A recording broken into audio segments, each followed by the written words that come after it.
My phone buzzed at 3 in the morning on Christmas Day while I was treating a car accident victim in the emergency room. Sophie's name appeared on the screen, but when I answered, all I could hear was sobbing. My 17-year-old daughter had driven 2 hours through a snowstorm to attend my family's Christmas dinner, only to be told by my parents and sister Jessica that there was no room for her at the table. She was forced to drive home alone to our empty house while I worked a mandatory double shift. When I finally got home that morning, I found Sophie's tear-stained note on my pillow, saying she felt unwanted by everyone. That's when my protective fury ignited, and I knew it was time for consequences. The moment I walked through our front door after my grueling 12-hour shift, silence hit me like a physical blow. Our house felt hollow, devoid of the Christmas morning energy that should have filled every corner. Sophie's car wasn't in the driveway, and the presents under our small tree remained untouched, their bright wrapping paper looking almost mocking in the gray morning light. I found the note on my pillow, written in Sophie's careful handwriting, on a piece of notebook paper that was wrinkled from her tears. The words cut through my exhaustion like a scalpel. "Mom, I'm sorry I'm such a burden to everyone. I don't want to cause any more problems for our family. I'll be at Dad's apartment complex until you get home. I know you're tired, but I didn't want you to worry about where I was. I love you, but I think maybe Jessica is right that I don't belong anywhere. Sophie." My hands trembled as I set the note down, rage and heartbreak warring in my chest. I grabbed my keys and drove straight to Sophie's father's apartment complex, across town, my mind racing through what could have happened. David had been overseas with his new wife for 3 months, leaving his apartment empty, and Sophie knew where he kept the spare key. I found her sitting in her beat-up Honda Civic in the parking lot, wrapped in the emergency blanket I always kept in her car. She wasn't crying anymore, just staring straight ahead with the hollow expression I recognized from my most traumatized patients in the emergency room. When she saw me walking toward her car, she got out slowly, like an old woman instead of a teenager who should have been bouncing with Christmas excitement. "Honey," I whispered, pulling her into my arms. She felt so small against me, this brilliant girl who had maintained a 4.0 grade average while working part-time at the local bookstore to save money for college. "They said the table was full," Sophie said, quietly, her voice hoarse from crying. "Jessica answered the door and told me they had counted wrong when they invited me. She said there were already 11 people and they couldn't squeeze in another chair. But Mom, I could see into the dining room. There was space. There was definitely space." I held her tighter, feeling something cold and dangerous settle in my stomach. "What exactly did Jessica say to you?"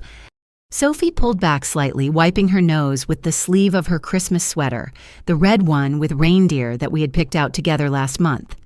"She said that since you were working anyway, it would probably be easier if I just went home. She said the conversation would be mostly adults talking about things I wouldn't understand, and that maybe next year they could plan better." Next year. The words came out sharper than I intended. "She also said," Sophie hesitated, looking down at her feet. "She said that maybe you working all the time was a sign that our family wasn't really the holiday type anymore, that maybe Christmas was more meaningful for families that could actually be together." I felt my nursing training kick in the same systematic approach I used when dealing with medical emergencies. I needed information, facts, evidence. "Sophie, I want you to tell me everything that happened from the moment you got there. Every word, every detail you can remember." As Sophie recounted her humiliation, I pulled out my phone and started scrolling through social media. Jessica always posted everything online, and sure enough, her Facebook page was filled with photos from last night's dinner. My thumb stopped scrolling when I reached a group photo of everyone gathered around my parents' dining room table. I counted the faces 11 people, just like Jessica had told Sophie, but I recognized each person, and my blood began to boil as the reality hit me. Jessica's college roommate from 15 years ago was there, grinning widely next to my father. The neighbor's 22-year-old son, who I had spoken to maybe 3 times in my entire life, was seated in what should have been Sophie's chair. Jessica's cousin's boyfriend, a man I had never even met, was raising a glass of wine toward the camera. But the detail that made my vision blur with rage was the table itself. It was my parents' expandable dining table, the one that had accommodated 14 people at Thanksgiving just 6 weeks ago. The same table where Sophie had sat between her grandparents, helping my mother serve pie and listening to my father's stories about his Navy days. "Sophie," I said, my voice steady despite the fury coursing through my veins. "Look at this photo. Tell me what you see." She took my phone and stared at the screen for a long moment. When she looked up, her eyes were filled with a different kind of pain than before. Not the pain of rejection, but the sharper ache of understanding deliberate cruelty. "They made room for strangers," she whispered. "They chose strangers over me." I pulled her close again, my mind already working through what this meant and what I needed to do about it. This wasn't a misunderstanding or poor planning. This was calculated exclusion designed to hurt my daughter on the most important family holiday of the year. "Sophie, I need you to listen to me carefully," I said, looking directly into her eyes. "This is not about you not belonging. This is not about you being a burden. This is about other people making choices that say everything about them and nothing about your worth. Do you understand me?" She nodded, though I could see she was still processing the betrayal. "I want you to go home, take a hot shower, and try to get some sleep. I'm going to handle this, but I need you to trust me and let me do it my way. Can you do that?" "What are you going to do?" she asked. "I'm going to make sure this never happens to you again," I promised. "And I'm going to make sure the people responsible understand exactly what they've done." As we drove home in separate cars, Sophie following behind me, I began mentally cataloging everything I knew about my family's dynamics and Jessica's recent behavior.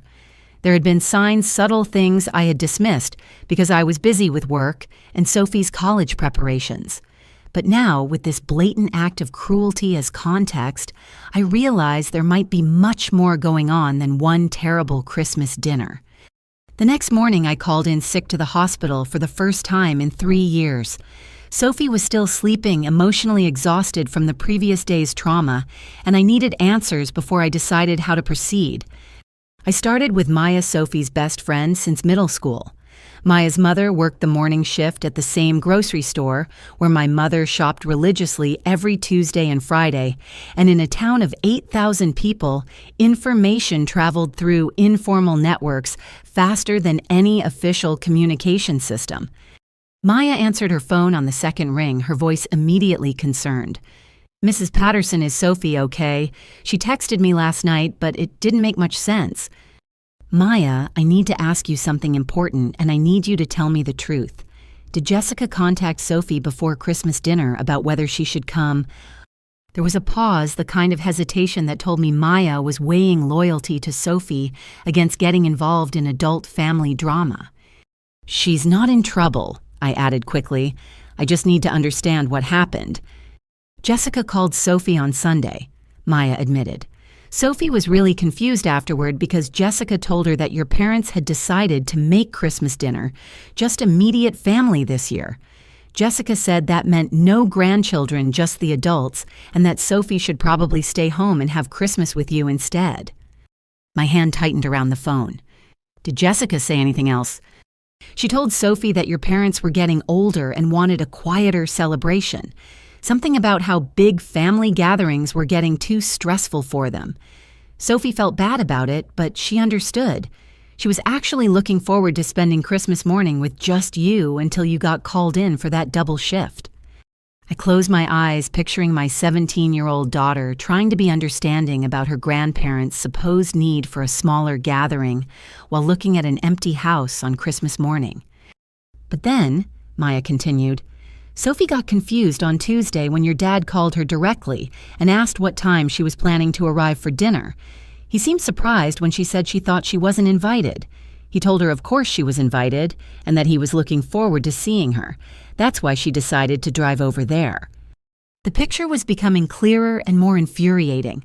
Jessica had deliberately given Sophie conflicting information, setting her up for maximum humiliation.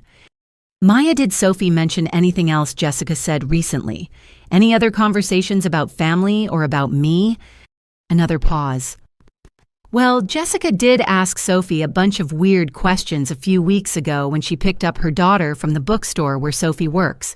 She wanted to know about Sophie's college plans and whether Sophie felt like she was missing out on things because you work so much. Sophie thought it was nice that her aunt was taking an interest, but some of the questions seemed kind of personal. After hanging up with Maya, I drove to the grocery store hoping to catch Maya's mother, Linda, during her break. Linda had worked at Patterson's Market for 12 years and had an encyclopedic knowledge of local family dynamics, partly because people tended to share personal information while waiting in checkout lines. I found Linda restocking the produce section, arranging apples with the methodical precision of someone who took pride in her work. When she saw me approaching, her expression immediately shifted to one of concern. "Regina, honey, I heard about what happened at your parents' house. I'm so sorry. That poor girl must have been heartbroken." "Linda, I'm trying to understand how this happened. Did my mother mention anything to you about Christmas dinner plans when she was shopping last week?" Linda glanced around to make sure no other customers were nearby, then lowered her voice. "Your mother was in here last Tuesday buying ingredients for Christmas dinner. She seemed excited about having the whole family together. She specifically mentioned getting Sophie's favorite sweet potato casserole ingredients and asked me if I knew whether Sophie was still vegetarian for part of the meal planning. My mother had been planning to accommodate Sophie's dietary preferences, while Jessica was telling Sophie she wasn't welcome. But here's the thing that struck me as odd," Linda continued. "Your sister came in on Thursday just a few hours after your mother had been here with her detailed shopping list. Jessica bought extra place settings, paper goods, and additional chairs from our seasonal section. When I mentioned that your mother had already been in for Christmas shopping, Jessica said something about how plans had changed and they were expecting more people than originally thought." The methodical nature of the setup was becoming apparent. Jessica had waited until our mother finalized the guest list and menu, then deliberately purchased additional seating while simultaneously uninviting Sophie. "Did Jessica say anything else while she was shopping?" Linda hesitated, clearly uncomfortable. "She made some comment about how hard it must be for you being a single mother with such a demanding job. She said something about Sophie needing more structure and family guidance, and how maybe this Christmas would be a good opportunity for some tough love. I didn't really understand what she meant at the time, but now it sounds like she was planning something." I finished. "Regina, there's one more thing. Your mother called the store yesterday morning asking if we had any last-minute flowers available for a centerpiece. She seemed flustered and mentioned that she felt terrible about some kind of misunderstanding with Sophie. She didn't go into details, but she sounded genuinely upset." I thanked Linda and sat in my car in the grocery store parking lot trying to process what I had learned. This wasn't a spontaneous decision or a simple miscommunication.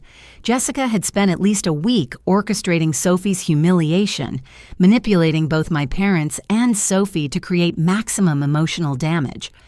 But why? What could possibly motivate someone to deliberately hurt their own niece, a teenager who had never done anything but treat Jessica's family with respect and kindness? I thought back to Thanksgiving, trying to remember the family dynamics and conversations. Sophie had been accepted to 3 universities, including one with a substantial academic scholarship. She had been excited to share her acceptance letters with her grandparents, and my parents had been incredibly proud talking about her achievements to anyone who would listen. Jessica's son, Tyler, was a year older than Sophie and had barely managed to graduate high school. He was currently working at a fast food restaurant and living at home with no clear plans for his future. During Thanksgiving dinner, there had been several moments when comparisons between the cousins had come up naturally in conversation, and I had noticed Jessica's tight smiles and quick changes of subject. Could this really be about jealousy? Was Jessica so threatened by Sophie's success that she was willing to psychologically torture a teenager? I started my car and drove toward my parents' house, but instead of pulling into their driveway, I parked across the street where I could observe without being seen. I needed to understand the scope of what I was dealing with before I confronted anyone directly. My parents' house looked exactly as it always did after Christmas, with wilted wreaths on the door and packages of leftover food stacked on the front porch for neighbors and family members to pick up. This had been a family tradition for as long as I could remember, my mother's way of sharing her holiday cooking with the wider community. As I watched Jessica's car pulled into the driveway, she got out carrying what looked like several containers of leftovers, but instead of leaving them on the porch with the others, she loaded them into her own car. She was taking home what should have been shared with the community, including food that would normally have been offered to Sophie and me. That small act of selfishness crystallized something for me. This wasn't just about one Christmas dinner. This was about someone who had decided that she deserved more and we deserved less, and who was willing to hurt innocent people to get what she wanted. I pulled out my phone and started documenting everything I had learned, creating a timeline of Jessica's actions and their impact on Sophie. If I was going to confront my family about this, I needed to be thorough, factual, and prepared for whatever excuses or denials they might offer. But first, I needed to understand just how deep this campaign against my daughter actually went. That afternoon, I drove to Aunt Carol's house on the other side of town. Carol was my mother's younger sister, and while we weren't particularly close, she'd always been kind to Sophie and had a reputation for honesty that made her a trusted source of family information. Carol lived in a small ranch house with a meticulously maintained garden and a front porch covered in wind chimes that created a gentle melody whenever the breeze picked up. When she answered the door, her expression immediately shifted from surprise to concern. "Regina, I was hoping you might come by. Come in, honey, I have coffee on." Carol's living room was warm and cluttered with family photos spanning several decades. I noticed a recent picture of Sophie at her high school graduation prominently displayed on the mantle, something that made my chest tight with appreciation for this aunt who clearly valued my daughter. "Carol, I need to ask you about some things Jessica has been saying about Sophie. I think there might be more going on than I realized." Carol poured coffee into 2 mismatched mugs and settled into her favorite armchair, the one positioned to catch the afternoon light from the bay window. Her silence stretched long enough that I knew she was choosing her words carefully. "Regina, I've been debating whether to call you for weeks. What happened at Christmas was the final straw, but there have been other conversations that didn't sit right with me." "What kind of conversations?" "Jessica has been suggesting to various family members that Sophie is having problems. Behavioral problems, academic problems, attitude problems. She's been very subtle about it, dropping hints rather than making direct accusations, but the cumulative effect has been to make people worry about Sophie's well-being and your parenting." I set my coffee mug down harder than I intended. "What specific things has she said?" "She told your mother that she was concerned Sophie might be experimenting with alcohol because she seemed different during recent family gatherings. She suggested to your father that Sophie was becoming disrespectful toward authority figures and might need firmer boundaries. She even mentioned to me that she was worried Sophie was developing an entitled attitude because of her academic success." Each revelation felt like a physical blow. But none of that is true. Sophie doesn't drink, she's never been disrespectful to anyone, and if anything, she's too hard on herself about her achievements. "I know that," Carol said gently. "Anyone who spends time with Sophie knows that. She's a wonderful girl, polite, thoughtful, hardworking. But Jessica has been very clever about her campaign. She never says anything directly critical. Instead, she expresses concern, asks worried questions, suggests that maybe Sophie needs help or guidance." "Give me an example." "Last month at your cousin's baby shower, Jessica mentioned to several people that she was worried about Sophie's college applications. She said she hoped Sophie wasn't setting herself up for disappointment by aiming too high, and that maybe someone should help you guide her toward more realistic expectations. The implication was that you weren't providing adequate guidance and that Sophie's ambitions were unrealistic." I felt my hands clench into fists. Sophie's college acceptances had already proven that her ambitions were not only realistic, but conservative compared to what she could have achieved. She's also been suggesting that your work schedule is problematic for raising a teenager. She's expressed concern to family members about Sophie spending too much time alone and implied that single mothers face inherent challenges in providing proper supervision and emotional support. The systematic nature of Jessica's campaign was becoming clear. She'd been undermining both Sophie's character and my parenting for months, laying groundwork for the family to accept, excluding Sophie as a reasonable response to manufactured concerns. "Carol, why didn't anyone talk to me directly about these supposed problems?" Carol sighed deeply. Because Jessica always framed her concerns as family loyalty. She would say things like, "I hate to worry about Regina, she's under so much pressure already," or, "I don't want to add to Regina's stress, but I think Sophie might need additional support." She made it seem like talking to you directly would be burdensome rather than helpful. And people believed her. Jessica can be very convincing, especially when she's targeting people's existing anxieties. Your parents worry about you managing everything alone. They worry about Sophie growing up without a father figure in the house. Jessica exploited those concerns and redirected them into criticism of both you and Sophie. Carol stood up and walked to her bookshelf, pulling out a photo album. She flipped through several pages before finding what she was looking for: a picture from Sophie's 16th birthday party last year. "Look at this photo, Regina. Look at Sophie's face, her body language, how she interacts with everyone. Does this look like a troubled teenager to you?" In the photo, Sophie was laughing at something my father had said, her arm around my mother's shoulders, clearly comfortable and happy in the family setting. Her posture was open and relaxed, her smile genuine and warm. Jessica wasn't at this party, Carol noted. She had some excuse about Tyler being sick, but look how natural and joyful Sophie is with the rest of the family when Jessica isn't there to create tension. You think Jessica has been deliberately sabotaging Sophie's relationships with the family. I think Jessica sees Sophie's success as a threat to her own child and her own status in the family. Tyler has struggled academically and socially, and instead of addressing his needs constructively, Jessica seems to have decided that diminishing Sophie's standing would somehow elevate Tyler's. Carol closed the photo album and looked at me directly. "There's something else you need to know. Jessica has been asking questions about your work performance and financial situation. She's been probing to find out whether you might be struggling professionally or personally in ways that could affect Sophie's stability." "What kind of questions?" "She asked me if I thought you seemed overstressed lately, whether you had mentioned any problems at the hospital, whether Sophie had said anything about money being tight. She framed these questions as concern for your well-being, but the underlying message seemed to be gathering information rather than offering support.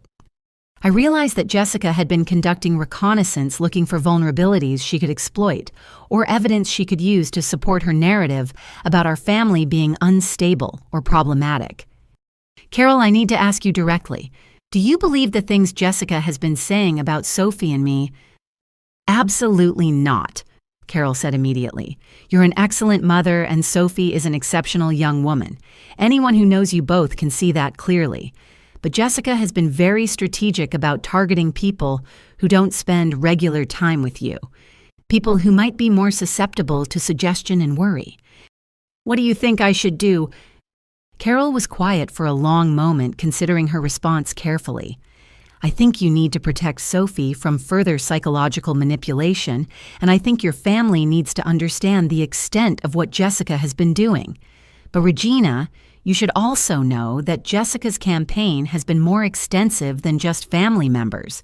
She's been talking to people in the community as well." My blood ran cold. "What do you mean?" "I've heard from friends that Jessica has expressed concerns about Sophie to people at church, at the school, even at local businesses. She's been building a narrative about your family that extends beyond our immediate relatives." The scope of what I was dealing with suddenly expanded far beyond a family dispute.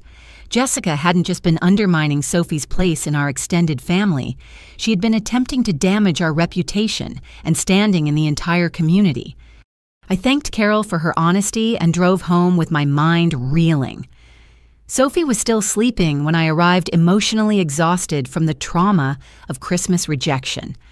Looking at her peaceful face, I felt a surge of protective fury that went beyond anything I had ever experienced as a mother. Jessica had targeted my daughter systematically and maliciously, using adult manipulation tactics against a teenager who had never done anything to deserve such treatment. But now I understood the scope of what I was dealing with, and I could begin planning a response that would protect Sophie and expose Jessica's behavior for what it really was. This wasn't just about one Christmas dinner anymore. This was about stopping a campaign of psychological manipulation before it could do any more damage to an innocent teenager who deserved better from the adults in her life. The next morning, I called my supervisor at the hospital to discuss my schedule concerns. As charge nurse in the emergency department, I had access to information about how our staffing decisions were made, and something about Jessica's timing had been bothering me since Christmas Day. Nancy Robertson had been my supervisor for 4 years, and she knew my family situation well. She also had a reputation for thoroughness and attention to detail that made her excellent at tracking the complex logistics of emergency department staffing. "Nancy, I need to ask you about something unusual. Did anyone from my family contact the hospital recently asking about my holiday work schedule?" "Actually, yes," Nancy said immediately. "Your sister called about 3 weeks ago. She said she was coordinating family Christmas plans and needed to know which holidays you would be working. She seemed very organized about it, had a list of questions about your schedule through New Year's." My stomach dropped. "What exactly did she ask?" "She wanted to know your specific shift times for Christmas Eve and Christmas Day, whether you might be called in unexpectedly, and whether there was any possibility you could switch shifts with other nurses. She said the family was planning a big celebration and wanted to work around your availability. Did she ask anything else?" "She asked about our policy for emergency calls during family gatherings. She wanted to know whether you would be required to come in if there was a staffing crisis, even if you weren't originally scheduled. I explained our protocol for emergency coverage and how we determine which nurses to call based on proximity to the hospital and specialization. Jessica had conducted detailed research into my work obligations, gathering intelligence that would allow her to time Sophie's humiliation perfectly. Nancy, did she identify herself as my sister when she called? She said she was Jessica Patterson, your sister, and that she was helping coordinate family holiday logistics. She seemed very familiar with your work situation and mentioned that she understood how demanding emergency nursing could be. She was actually quite complimentary about your dedication to patient care. I realized Jessica had used charm and false concern to manipulate my supervisor into providing information she had no legitimate reason to possess. Is there anything else about that conversation that seemed unusual?" Nancy paused, clearly thinking back to the details. "She did ask some odd questions toward the end of the call. She wanted to know about our employee assistance programs and whether the hospital provided any support services for single parents managing work-life balance. She asked whether you had ever mentioned feeling overwhelmed or needing additional support." "What did you tell her?" "I told her that employee assistance information was confidential and that I couldn't discuss individual employee circumstances. But Regina, the questions made me wonder if you were dealing with some kind of family crisis that I wasn't aware of. Is everything okay at home?" "Everything is fine," I assured her. "But I think Jessica may have been gathering information for reasons that weren't actually about family holiday planning." After hanging up with Nancy, I realized Jessica had been building a comprehensive intelligence profile about my professional life, personal circumstances, and potential vulnerabilities. She had researched my work schedule to ensure maximum impact for her attack on Sophie, and she had probed for evidence that I might be struggling professionally or personally. But there was something even more troubling about Nancy's account. Jessica's questions about employee assistance programs and work-life balance suggested she might have been looking for ammunition to use against me in some larger campaign to undermine my competency as a parent. I decided to dig deeper into Jessica's recent activities and called the hospital's security department to inquire about any other unusual contact from my family members. Our security protocols required documentation of all requests for employee information, even seemingly innocent ones. Security Supervisor Mike Chen pulled up my file and confirmed that Jessica's call had been logged and recorded as per standard procedure, but he revealed additional information that made my blood run cold.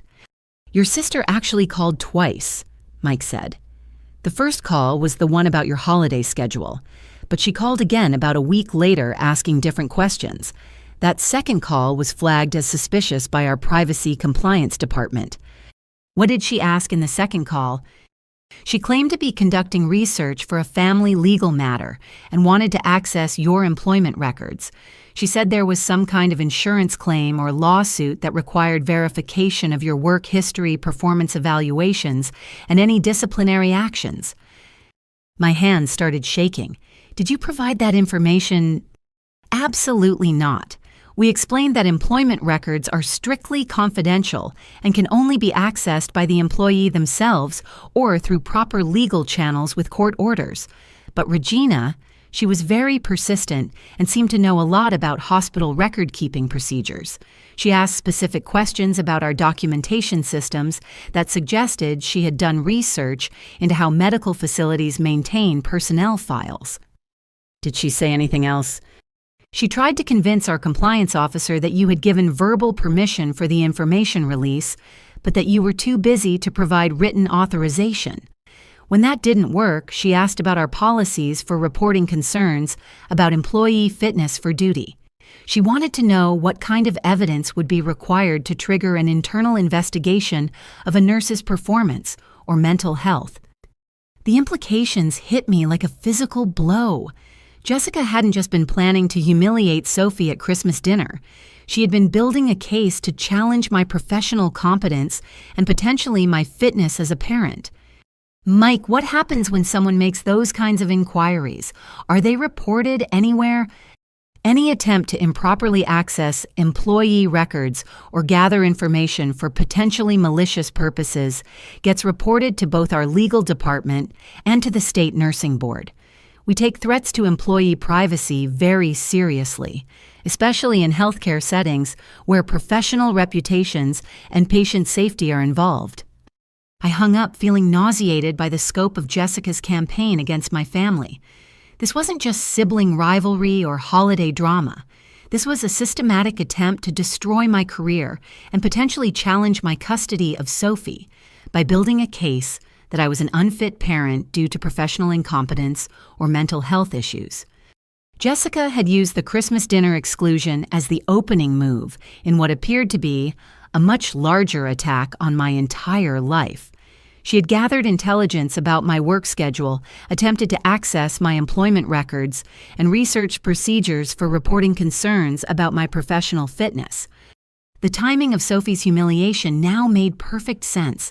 Jessica had ensured that I would be trapped at work during a medical emergency, unable to leave or defend my daughter, while Sophie experienced the psychological trauma that Jessica had carefully orchestrated. If Sophie had been devastated enough by the rejection, if she had acted out or shown signs of emotional distress, Jessica could have used that as evidence that I was failing as a parent due to work demands. But Jessica had underestimated both Sophie's resilience and my determination to protect my daughter. Instead of creating evidence for her campaign against us, Jessica had exposed herself as someone willing to psychologically abuse a teenager to advance her own agenda. Now I needed to understand what else Jessica might have planned and how far her manipulation extended into other areas of our lives. Because if she was willing to target my professional reputation and attempt to access confidential employment records, there was no telling what other boundaries she might have crossed in her campaign to destroy my family's stability. Over the next 2 days, I spent every free moment documenting Jessica's campaign against Sophie and me. As a nurse, I understood the importance of thorough record keeping, and I approached this situation with the same methodical attention to detail I used for patient care documentation. I created a timeline of events starting with Jessica's initial phone calls to the hospital and extending through the Christmas dinner exclusion. I gathered witness statements from Maya Linda at the grocery store, Aunt Carol, and my supervisor Nancy. I printed screenshots of Jessica's social media posts showing the Christmas dinner with non-family members occupying the space Sophie had been denied. But as I prepared to write a formal letter to my parents demanding accountability, I realized something troubling. Over the past 6 months, I had sent several communications to my parents that had never received responses. Birthday invitations for Sophie Mother's Day cards, requests for family support during particularly difficult periods at work when I needed help with Sophie's transportation to school events. I had attributed the lack of responses to my parents' advancing age and their general discomfort with modern communication methods. My father's arthritis made writing difficult, and my mother had never been comfortable with email or text messaging. But now, in the context of Jessica's systematic manipulation, their silence took on a different meaning. I decided to test my suspicions by calling my parents directly about a seemingly innocent matter. When my mother answered, I asked whether she had received the graduation announcement I had mailed 3 months ago, with Sophie's final transcripts and college acceptance letters. "What graduation announcement, dear?" my mother asked, sounding genuinely confused. "I haven't received anything like that from you. Are you sure you sent it to the right address?" I had hand-addressed the envelope myself and personally dropped it in the mailbox at the post office to ensure delivery. "Mom, what about the Mother's Day card Sophie and I sent in May? Did you receive that?" Another pause. "Regina, I hate to say this, but I haven't received any cards or letters from you in months. Your father and I have been wondering if you were upset with us about something, because you seem to have stopped communicating entirely." The pieces clicked together with sickening clarity. I asked my mother about her mail delivery process and learned that Jessica had volunteered several months ago to help manage their correspondence. With my father's arthritis making it painful to sort through mail and my mother's eyesight deteriorating, Jessica had offered to stop by twice a week to help organize bills, sort important documents, and dispose of junk mail. "Jessica has been such a help," my mother continued. "She's so organized and efficient. She even offered to help us set up a system for keeping track of important dates and family communications, so we wouldn't miss anything." Jessica had positioned herself as the gatekeeper of my parents' communications, while simultaneously feeding them false narratives about my lack of contact and care for the family. I hung up and immediately drove to my parents' house, but instead of going to the front door, I walked around to their mailbox. The neighbor across the street, Mrs. Henderson, was working in her garden and waved me over. "Regina, I've been meaning to mention something to your mother, but I wasn't sure if it was my place," Mrs. Henderson said, pulling off her gardening gloves. "I've noticed Jessica at your parents' mailbox quite frequently, and sometimes she takes mail inside without your parents being home. I wasn't sure if that was an arrangement they had made with her, but it seemed unusual." "How often have you seen this?" "At least twice a week, sometimes more. She has a key to their house, so she lets herself in, even when they're not there. Last month, I saw her take a large envelope that looked like it might be important documents or cards. She spent quite a while looking at it before taking it inside." Mrs. Henderson's description matched the timing of when I had sent Sophie's graduation materials to my parents. "Has Jessica ever mentioned anything to you about my family's communication patterns?"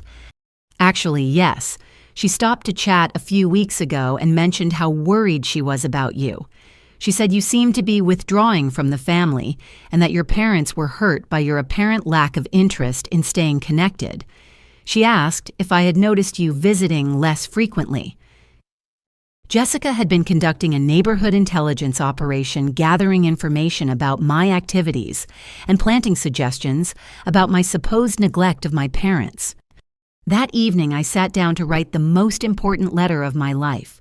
But instead of just addressing the Christmas dinner incident, I needed to expose the entire systematic campaign Jessica had been conducting against my family. I needed to provide my parents with evidence that their perception of my neglect was based on manufactured circumstances designed to isolate them from Sophie and me. I started with the Christmas dinner exclusion, providing detailed timeline and witness statements. Then I documented Jessica's lies to Sophie, her manipulation of family members through false concerns, her attempted access to my employment records, and her interception of our family communications. But as I wrote, I realized I needed to be strategic about how I presented this information. My parents were elderly, set in their routines, and had been systematically manipulated for months.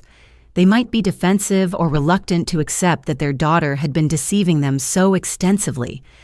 I needed to present the evidence in a way that would help them understand they had been victims of manipulation, rather than making them feel foolish for being deceived. I needed to focus on protecting Sophie while giving my parents a pathway to redemption and restored family relationships. The letter took me 3 hours to write, going through multiple drafts to ensure the tone was firm but not accusatory toward my parents, factual but not overwhelming, and focused on solutions rather than just problems. But when I finished and prepared to mail it, I realized I had another problem. If Jessica was intercepting mail, sending the letter through normal postal service would be useless. I needed to ensure it reached my parents directly without giving Jessica the opportunity to intercept or destroy it. I decided to hand-deliver the letter, but I wanted to choose a time when I could speak with my parents privately without Jessica's interference or influence. I called my mother and arranged to visit the following afternoon during Jessica's work hours, using the pretense of checking on their health and discussing Sophie's college plans. As I sealed the letter in an envelope marked urgent for immediate attention, I felt a mixture of dread and determination. This confrontation would fundamentally change our family relationships one way or another. But Sophie deserved to have grandparents who valued and protected her, and my parents deserved to know the truth about how they had been manipulated into hurting their innocent granddaughter. The letter contained enough evidence to expose Jessica's campaign completely, but I knew that proving the manipulation was only the first step. I needed to be prepared for Jessica's response when she realized her deception had been discovered, and I needed to have a plan for protecting Sophie from any escalation of psychological warfare. I arrived at my parents' house the next afternoon carrying the sealed letter and a folder of supporting documentation. My mother answered the door with a surprised smile, clearly pleased to see me, despite the confusion about our supposed lack of communication. "Regina, what a lovely surprise. Come in, dear.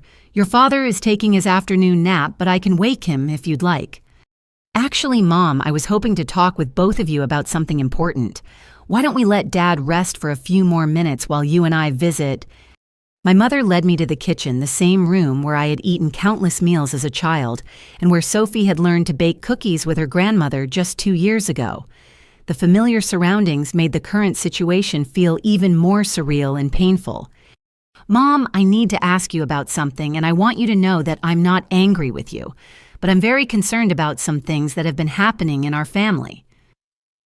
I started by showing her copies of the cards and letters I had sent over the past 6 months, along with postal receipts proving they had been delivered to her address.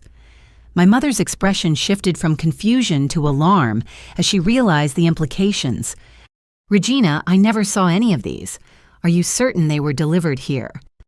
"I'm certain. And Mom, I think there's a reason you haven't seen them." Before I could continue, my mother stood up and walked to a cabinet near the kitchen window. She opened it and pulled out what appeared to be a small jewelry box. "Regina, I need to ask you about something too, and I've been afraid to bring it up because I didn't want to cause family problems." She opened the jewelry box, which I realized contained the family heirloom jewelry that had been passed down through generations of women in our family. The same jewelry that was supposed to be shared among all the granddaughters when they came of age. "Several pieces are missing," my mother said quietly. "Your grandmother's pearl necklace, the antique bracelet with the sapphires, and the ring set that belonged to your great-grandmother. I noticed they were gone about a month ago, but I haven't been able to find them anywhere." My heart sank as I realized Jessica's campaign against Sophie extended beyond emotional manipulation to actual theft of her inheritance. "Mom, when was the last time you remember seeing those pieces?" I showed them to Jessica in October when we were discussing Christmas gifts for the girls. I wanted to give Sophie the pearl necklace for her 18th birthday, and I thought Tyler's girlfriend might appreciate one of the smaller pieces if they decide to get engaged. Jessica offered to take the jewelry for cleaning and appraisal, so we would know the insurance values. Did she bring them back? My mother's silence answered the question. After a moment, she said, "Jessica told me the jeweler needed to keep them longer for restoration work, but when I asked about them again last week, she said there had been some complications and she needed more time to sort things out." I pulled out my phone and showed my mother the photos from Jessica's social media account. In one recent photo, Jessica's daughter was wearing what appeared to be our family's antique bracelet at her school's winter formal dance. My mother stared at the photo for a long moment, her face cycling through emotions I recognized from my own processing of Jessica's betrayal. Confusion, hurt, disbelief, and finally anger. "Regina, are you telling me that Jessica has been stealing from our family?" "I think Jessica has been doing much more than stealing jewelry, Mom. I think she's been systematically trying to damage Sophie's relationships with all of you while positioning herself and her children to benefit from excluding us." I showed my mother the documentation I had gathered about Jessica's lies, her manipulation of family communications, and her attempts to access my employment records. With each piece of evidence, my mother's expression became more distressed and more angry. "But why?" my mother asked. "Why would Jessica do these things? Sophie has never done anything but treat her family with respect and love." I think Jessica sees Sophie's success as a threat to Tyler's position in the family. Instead of supporting Tyler in finding his own path, Jessica decided to try to diminish Sophie's standing so Tyler would look better by comparison. My father appeared in the kitchen doorway looking confused by the serious tone of our conversation. "What's all this about Regina? It's good to see you. How's our Sophie doing with her college preparations?" The genuine warmth in my father's voice when he mentioned Sophie made the situation even more heartbreaking. This man loved his granddaughter and had been manipulated into participating in her humiliation through lies and deception. "Dad, I need to talk with both of you about what happened at Christmas and about some other things that have been going on in our family." Over the next hour, I walked my parents through the entire scope of Jessica's campaign. I showed them evidence of the intercepted communications, the lies about Sophie's behavior and academic performance, the theft of family jewelry, and the systematic manipulation designed to turn the family against Sophie and me.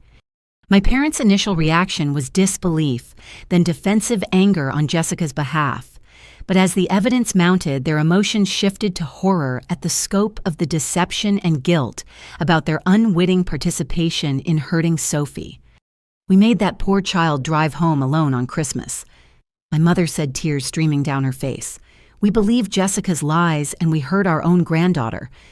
My father was quiet for a long time, studying the documentation with the careful attention he had once brought to his work as an accountant. Finally, he looked up and said, "Regina, there's something else you need to know about. Jessica had me sign some papers last month." My blood went cold. "What kind of papers?" "She said they were for estate planning and asset protection.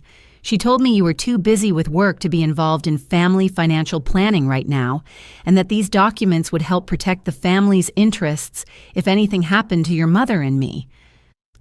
My mother looked at my father in shock. "What documents? You didn't tell me about any papers." Jessica said it would be better to handle the legal details quietly and then explain everything to the family afterward. She said Regina had specifically asked her to take care of these matters because she trusted Jessica's judgment and didn't have time to deal with financial planning herself. I realized Jessica's manipulation had been even more comprehensive than I had imagined. She had been working to gain legal control over my parents' assets while simultaneously destroying my relationship with them and eliminating Sophie from the family inheritance. "Dad, do you have copies of what you signed?" He led us to his home office and pulled out a folder containing several legal documents. As I read through them, my nursing background in medical law helped me understand the implications. Jessica had convinced my father to sign documents that would give her significant control over family financial decisions and inheritance distribution.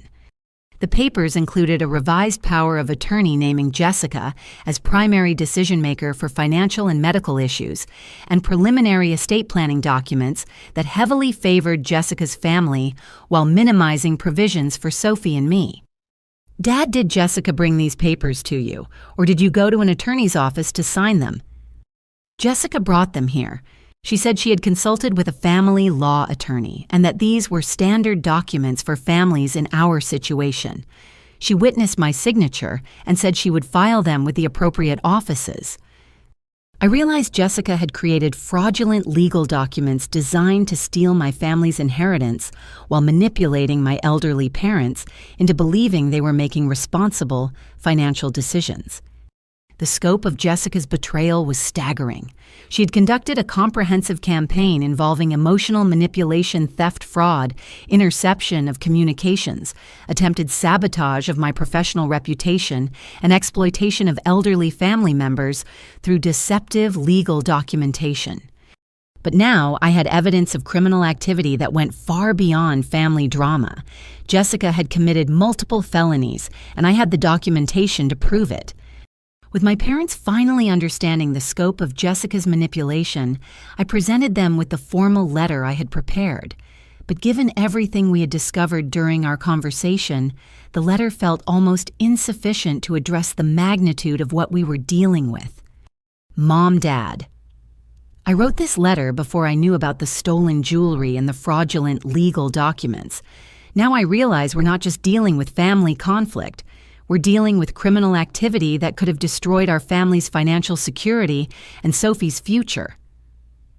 My father read the letter aloud, his voice growing more strained with each paragraph. When he finished, he set it down and looked at both my mother and me with an expression of profound shame. Regina, your mother and I have failed Sophie terribly. We allowed ourselves to be manipulated into hurting an innocent child who has never done anything but bring joy and pride to our family. Dad, Jessica is very skilled at manipulation. She spent months building false narratives and creating situations that would make her lies seem believable. You're not responsible for being deceived by someone you trusted. But even as I spoke the words, I knew my parents would carry guilt about their role in Sophie's humiliation. The important thing now was ensuring they understood the full truth and were committed to making amends. There's something else, my father said quietly. Jessica brought more papers for me to sign just yesterday. She said they were additional estate planning documents that needed to be filed before the end of the year for tax purposes. My mother and I looked at each other in alarm. Did you sign them? I asked. No, I told her I wanted to read them more carefully first. She seemed upset and said there was a deadline, but something about her urgency made me uncomfortable. The papers are in my desk drawer. My father retrieved a thick envelope containing what appeared to be comprehensive legal documents, transferring significant assets and decision-making authority to Jessica. The papers included language that would have made Jessica the primary beneficiary of my parents' estate, while reducing Sophie's inheritance to a minimal amount. Dad, these documents would have essentially disinherited Sophie and given Jessica control over everything. If you had signed these, Sophie would have been left with almost nothing from her grandparents' estate. But Jessica told me these were necessary to protect the family from potential legal challenges. She said that because you were a single mother with demanding work responsibilities, there could be complications with estate administration that these documents would prevent. I realized Jessica had been racing to complete her theft of the family inheritance before her other manipulations could be discovered.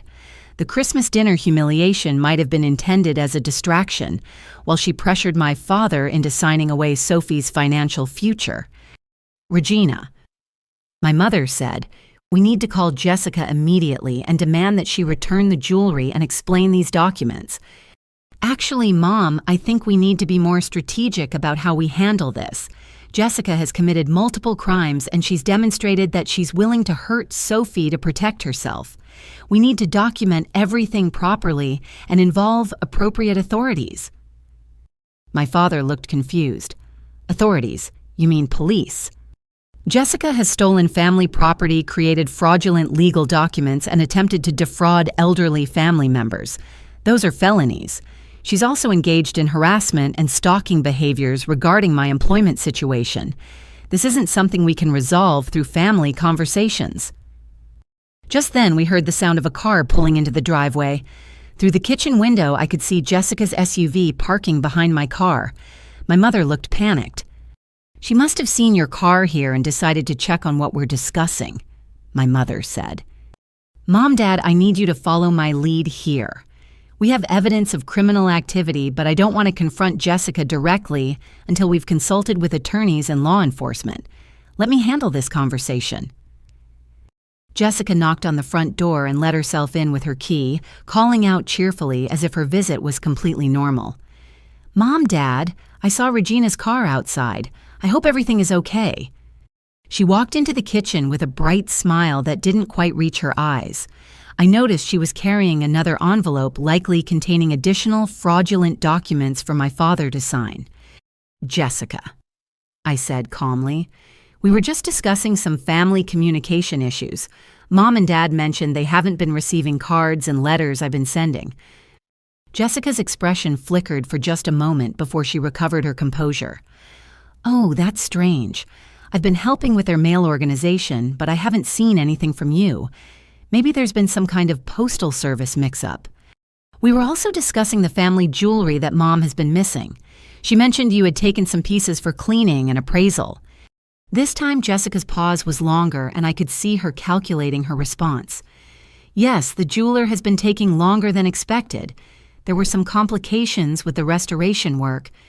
My father held up the unsigned legal documents. "Jessica Regina has been explaining some concerns about these papers you brought me to sign. I think we should discuss them with the whole family before I complete any legal documents." Jessica's carefully maintained facade began to crack. She looked at the documents, then at me, then back at my parents. I could see her realizing that her campaign of manipulation had been exposed. "I don't understand what the problem is," Jessica said, her voice taking on a defensive edge. "I've been trying to help this family stay organized and protected. If Regina has issues with how I've been helping, maybe she should have been more involved herself instead of being too busy with work all the time." "Jessica?" I said quietly, "We know about the intercepted mail. We know about the lies you told Sophie about Christmas dinner. We know about the jewelry, and we know about your attempts to access my employment records at the hospital." Jessica stared at me for a long moment, and I watched her decide whether to continue denying or to change tactics entirely. "Fine," she said, her voice suddenly hard and cold. "You want to know the truth? I was trying to protect this family from the damage you're doing to it.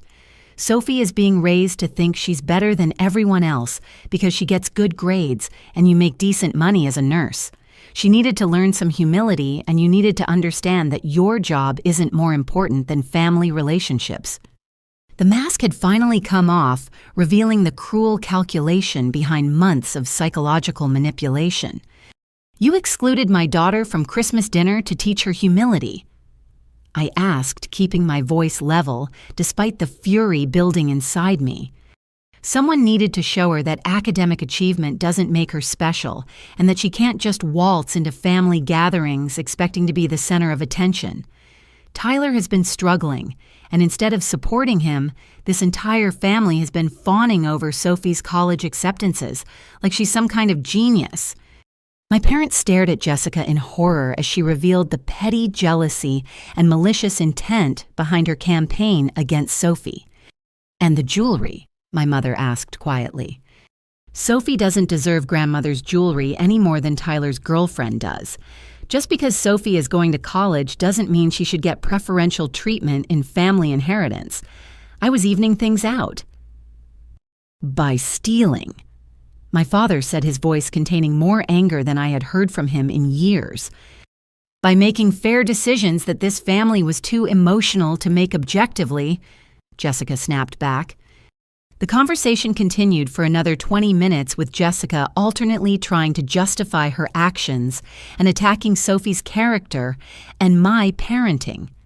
But with each word, she revealed more about the deliberate cruelty of her campaign and her complete lack of remorse for the pain she had caused. Finally, she gathered her things and headed toward the door. If this family wants to choose Regina and her precious daughter over me, that's your choice, but don't expect me to continue helping with anything around here.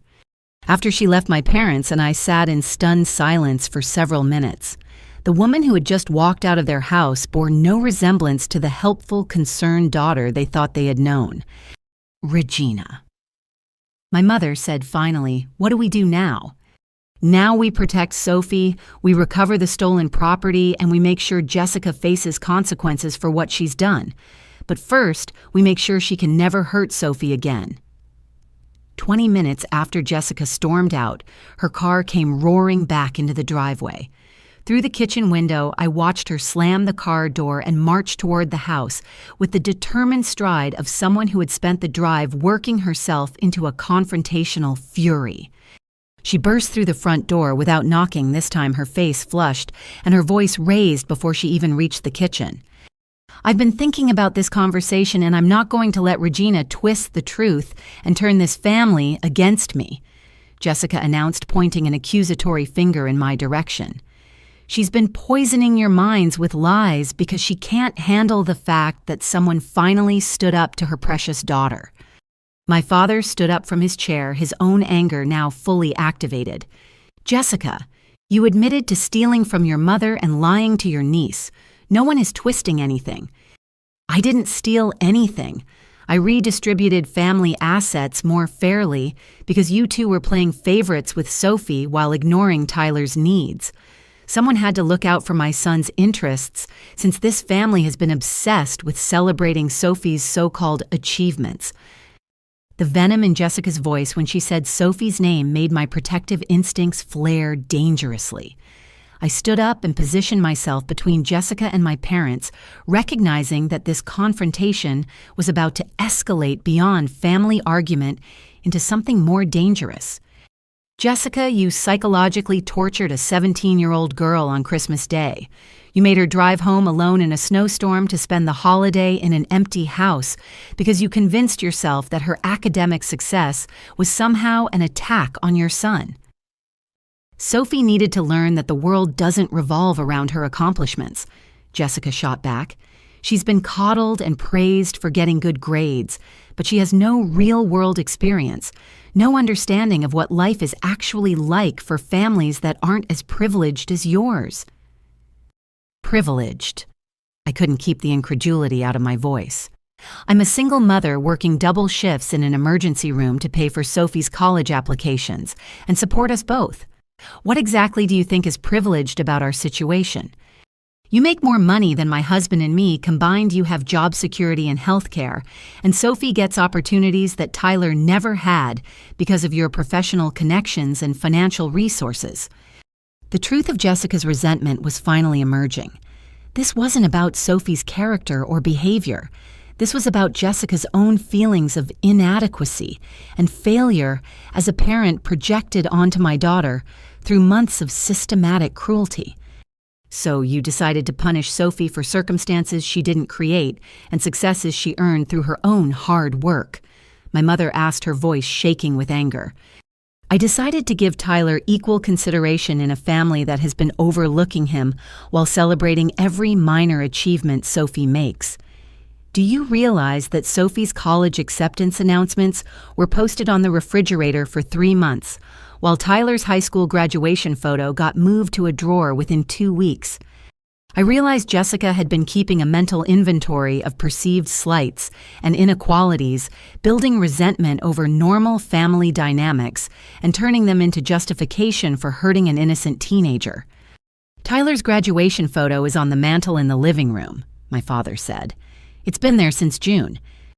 In a frame that's smaller than the one Sophie's school photo is in," Jessica retorted.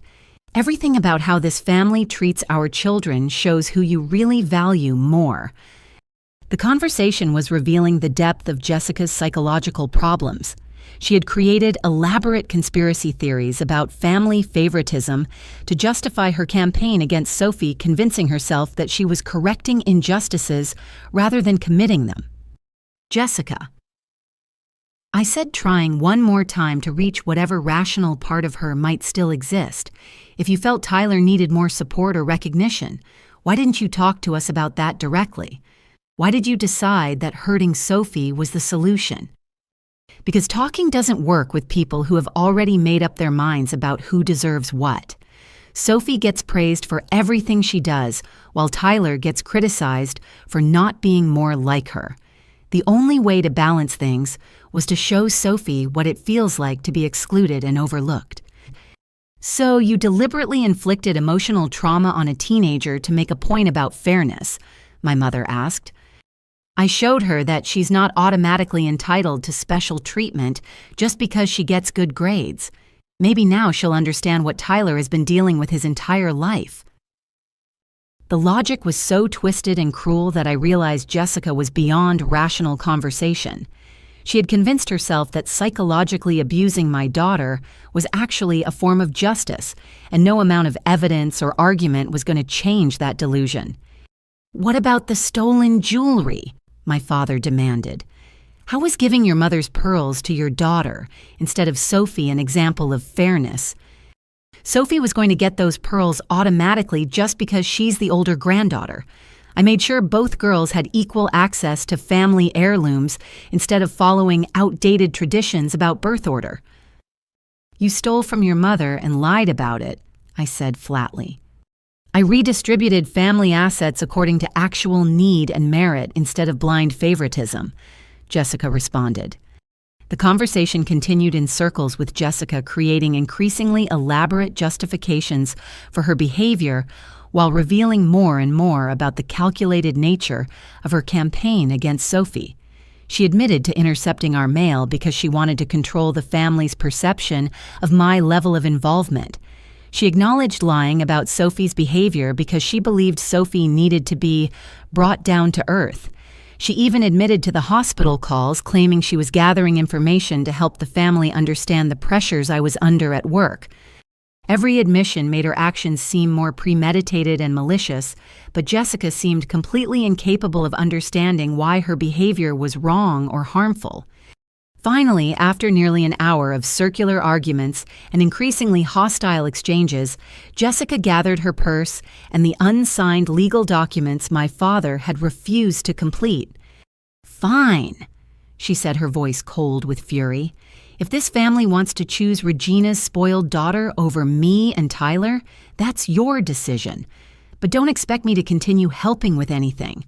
Don't call me when you need assistance with medical appointments or household maintenance or any of the other things I've been doing while Regina was too busy with her career to take care of her own parents."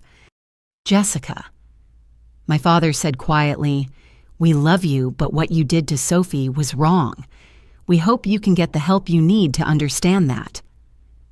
"The only help I need is protection from a family that has never appreciated anything I've done while worshiping Regina and her perfect daughter," Jessica replied. "Tyler and I will be fine without you." She slammed the door behind her with enough force to rattle the windows, and we heard her car tires squeal as she backed out of the driveway and drove away. My parents and I sat in the aftermath of the confrontation, emotionally drained and horrified by the glimpse into Jessica's mindset. The woman who had just left their house was someone they didn't recognize, someone capable of justifying cruelty through elaborate self-deception and victim narratives.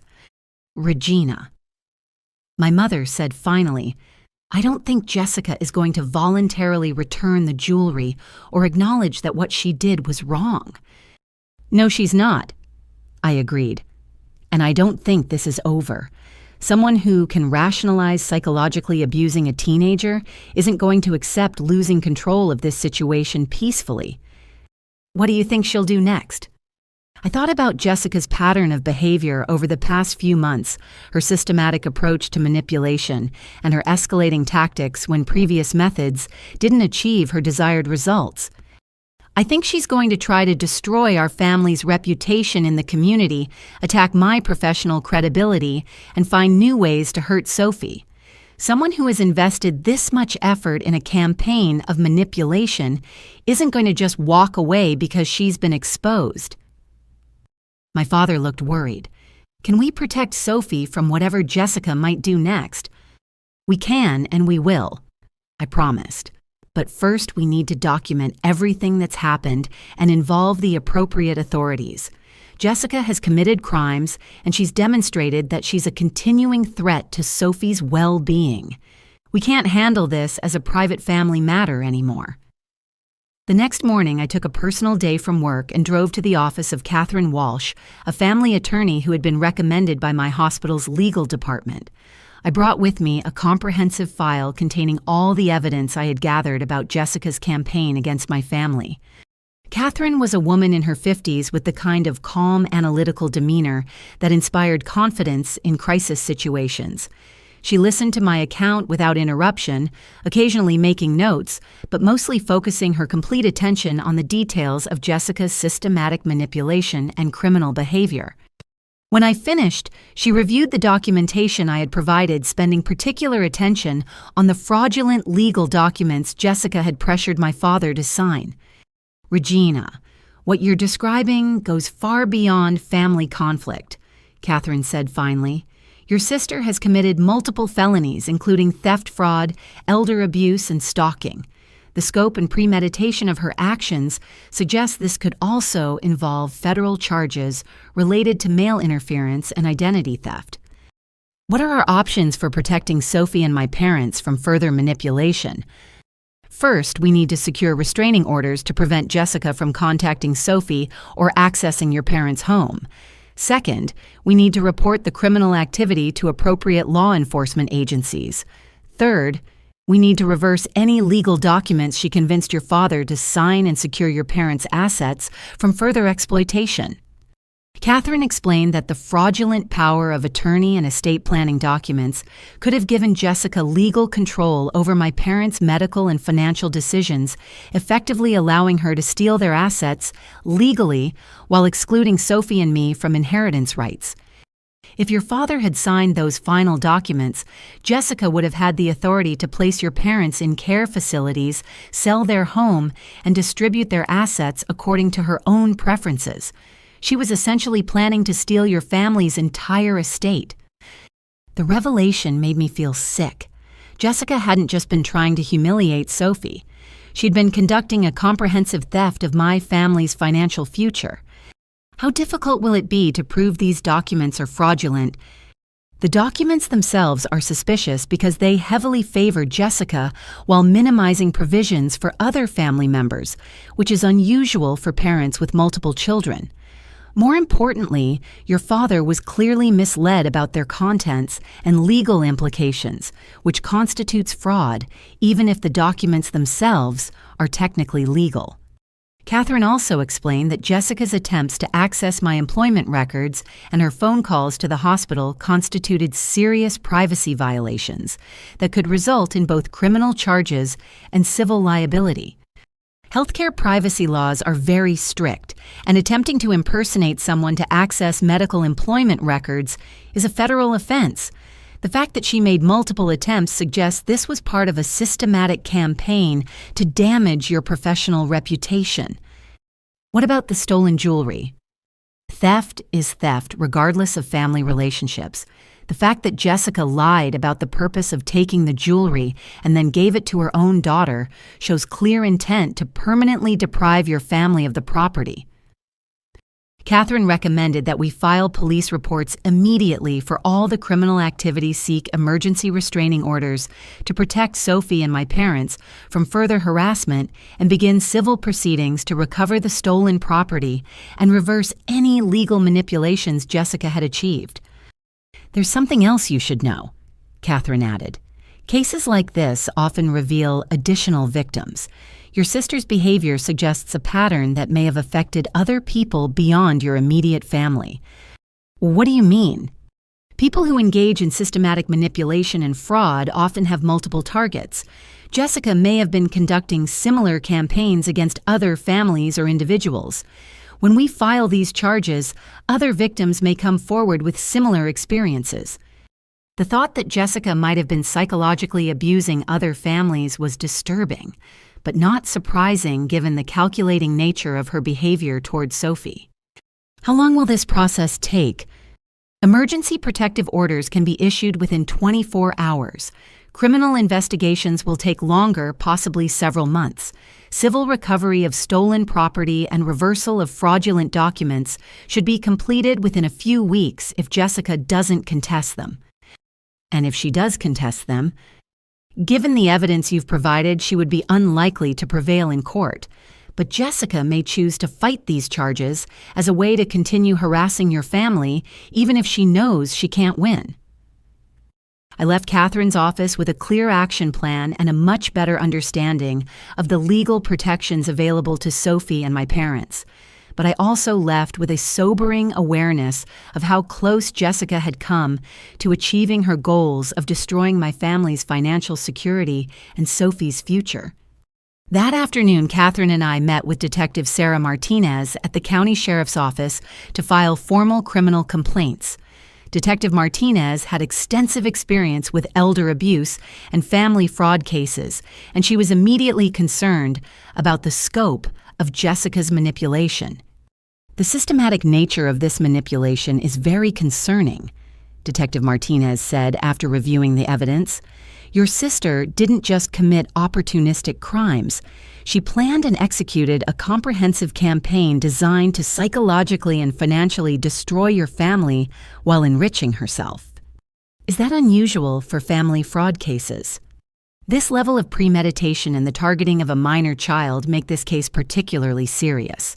Most family theft involves taking advantage of opportunities, but your sister created opportunities through deliberate manipulation and deception.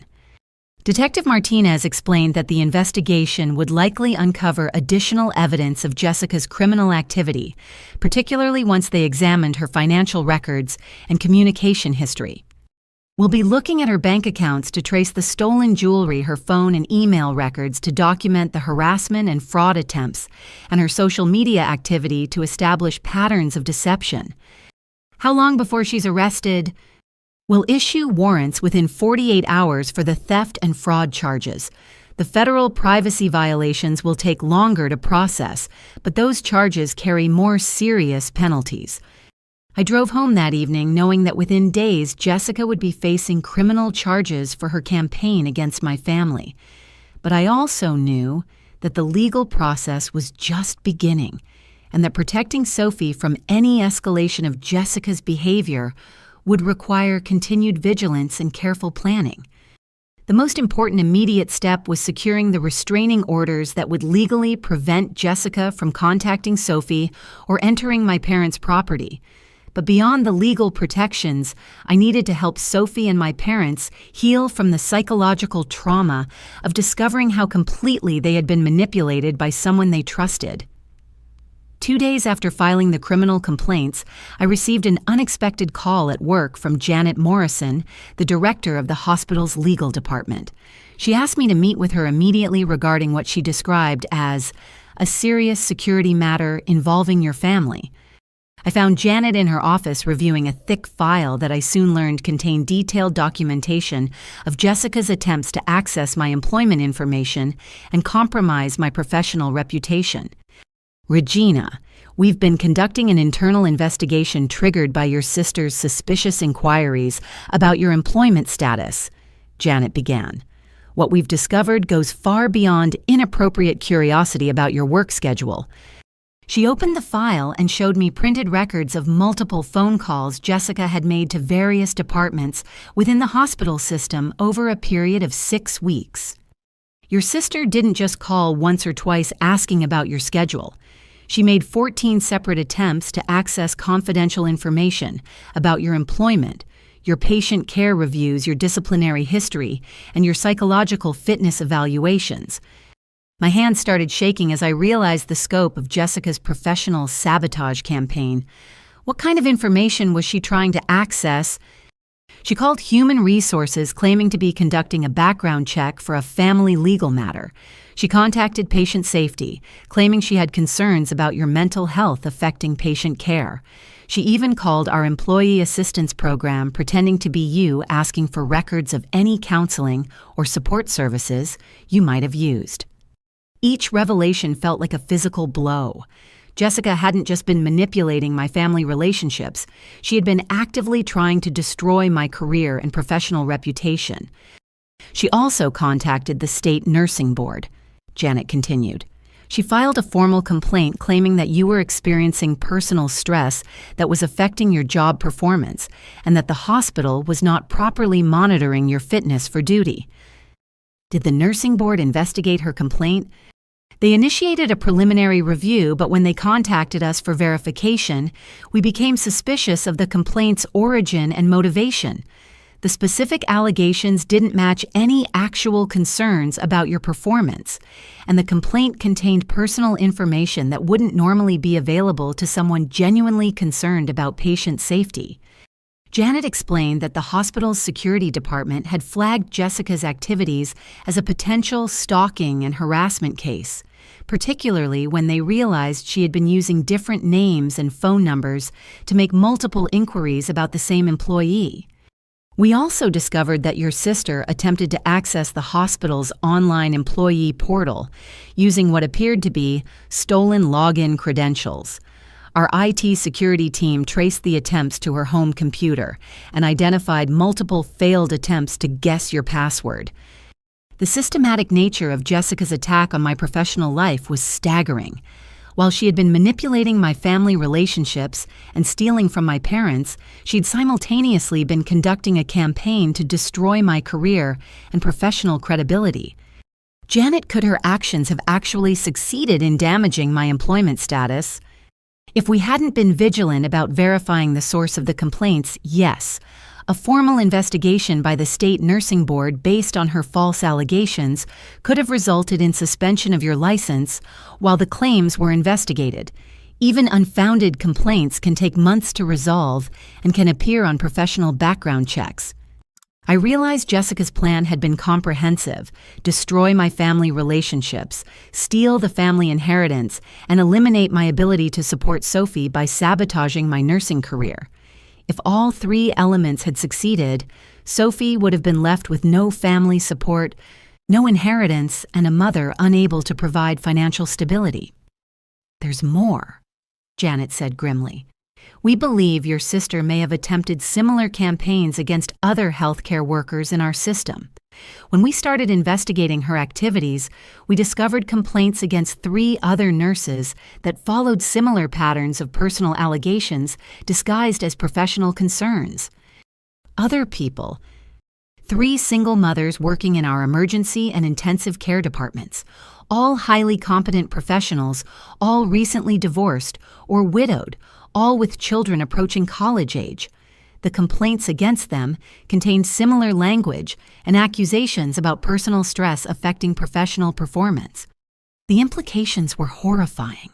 Jessica hadn't just targeted my family, she'd been systematically attacking vulnerable healthcare workers, possibly as practice for her campaign against me, or simply out of resentment toward successful single mothers.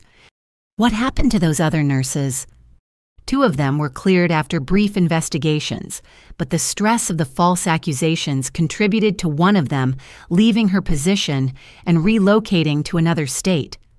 The 3rd nurse is still dealing with the aftermath of the complaint, even though it was determined to be unfounded. Jessica's actions had destroyed at least one innocent person's career and had caused serious professional damage to others who had never done anything to harm her. Janet, what are the legal implications of what Jessica did? Filing false professional complaints is a serious crime, especially when it's done with intent to damage someone's livelihood. Attempting to access confidential employment records and impersonate employees for fraudulent purposes are federal offenses. Your sister is facing potential charges that could result in years in federal prison. Janet also explained that the hospital was considering civil action against Jessica for the costs associated with investigating her false complaints and implementing additional security measures to prevent similar attacks. We're also required to report these activities to federal authorities because healthcare employment records are protected under multiple federal privacy laws. The FBI will likely become involved in investigating her attempts to access confidential medical employment information. I left Janet's office with a much clearer understanding of how close Jessica had come to destroying not just my family, but my entire professional life. Her campaign had been even more comprehensive and malicious than I had realized, targeting every aspect of my ability to provide stability and security for Sophie. But I also left with the knowledge that Jessica's pattern of attacking multiple victims would strengthen the criminal case against her. She wasn't just a family member who had made poor choices, she was a predator who had systematically targeted vulnerable people for psychological and professional destruction. That evening, I sat Sophie down to explain what we had discovered about the scope of Jessica's campaign against our family. Sophie needed to understand that the Christmas dinner exclusion had been just one element of a much larger attack designed to damage her future prospects and our family's stability. "Mom, why would Aunt Jessica do all this?" Sophie asked, her voice small and confused. "I never did anything to hurt her or Tyler." "Jessica's actions weren't about anything you did or didn't do," I explained. "They were about her own psychological problems and her inability to deal with her feelings of inadequacy and jealousy. She chose to handle those feelings by attacking innocent people instead of getting help for herself." "Is she going to prison?" "She's going to face serious criminal charges, and she'll have to deal with the consequences of her choices. But more importantly, for us, she's not going to be able to hurt you anymore. The legal system is going to protect you from any further harassment or manipulation." As I tucked Sophie into bed that night, I felt a mixture of relief and sadness. Relief that we had discovered and stopped Jessica's campaign before it could achieve its destructive goals. Sadness that my daughter had to learn such harsh lessons about how adults could betray trust and hurt innocent people for selfish reasons. But I also felt proud of Sophie's resilience and strength throughout this ordeal. She had maintained her dignity and kindness even while being systematically attacked by someone who should have protected and supported her.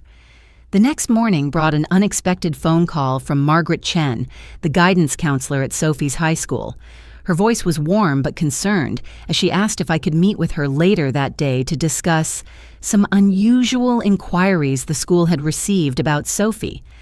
I arrived at the high school that afternoon with a growing sense of dread about what I might learn.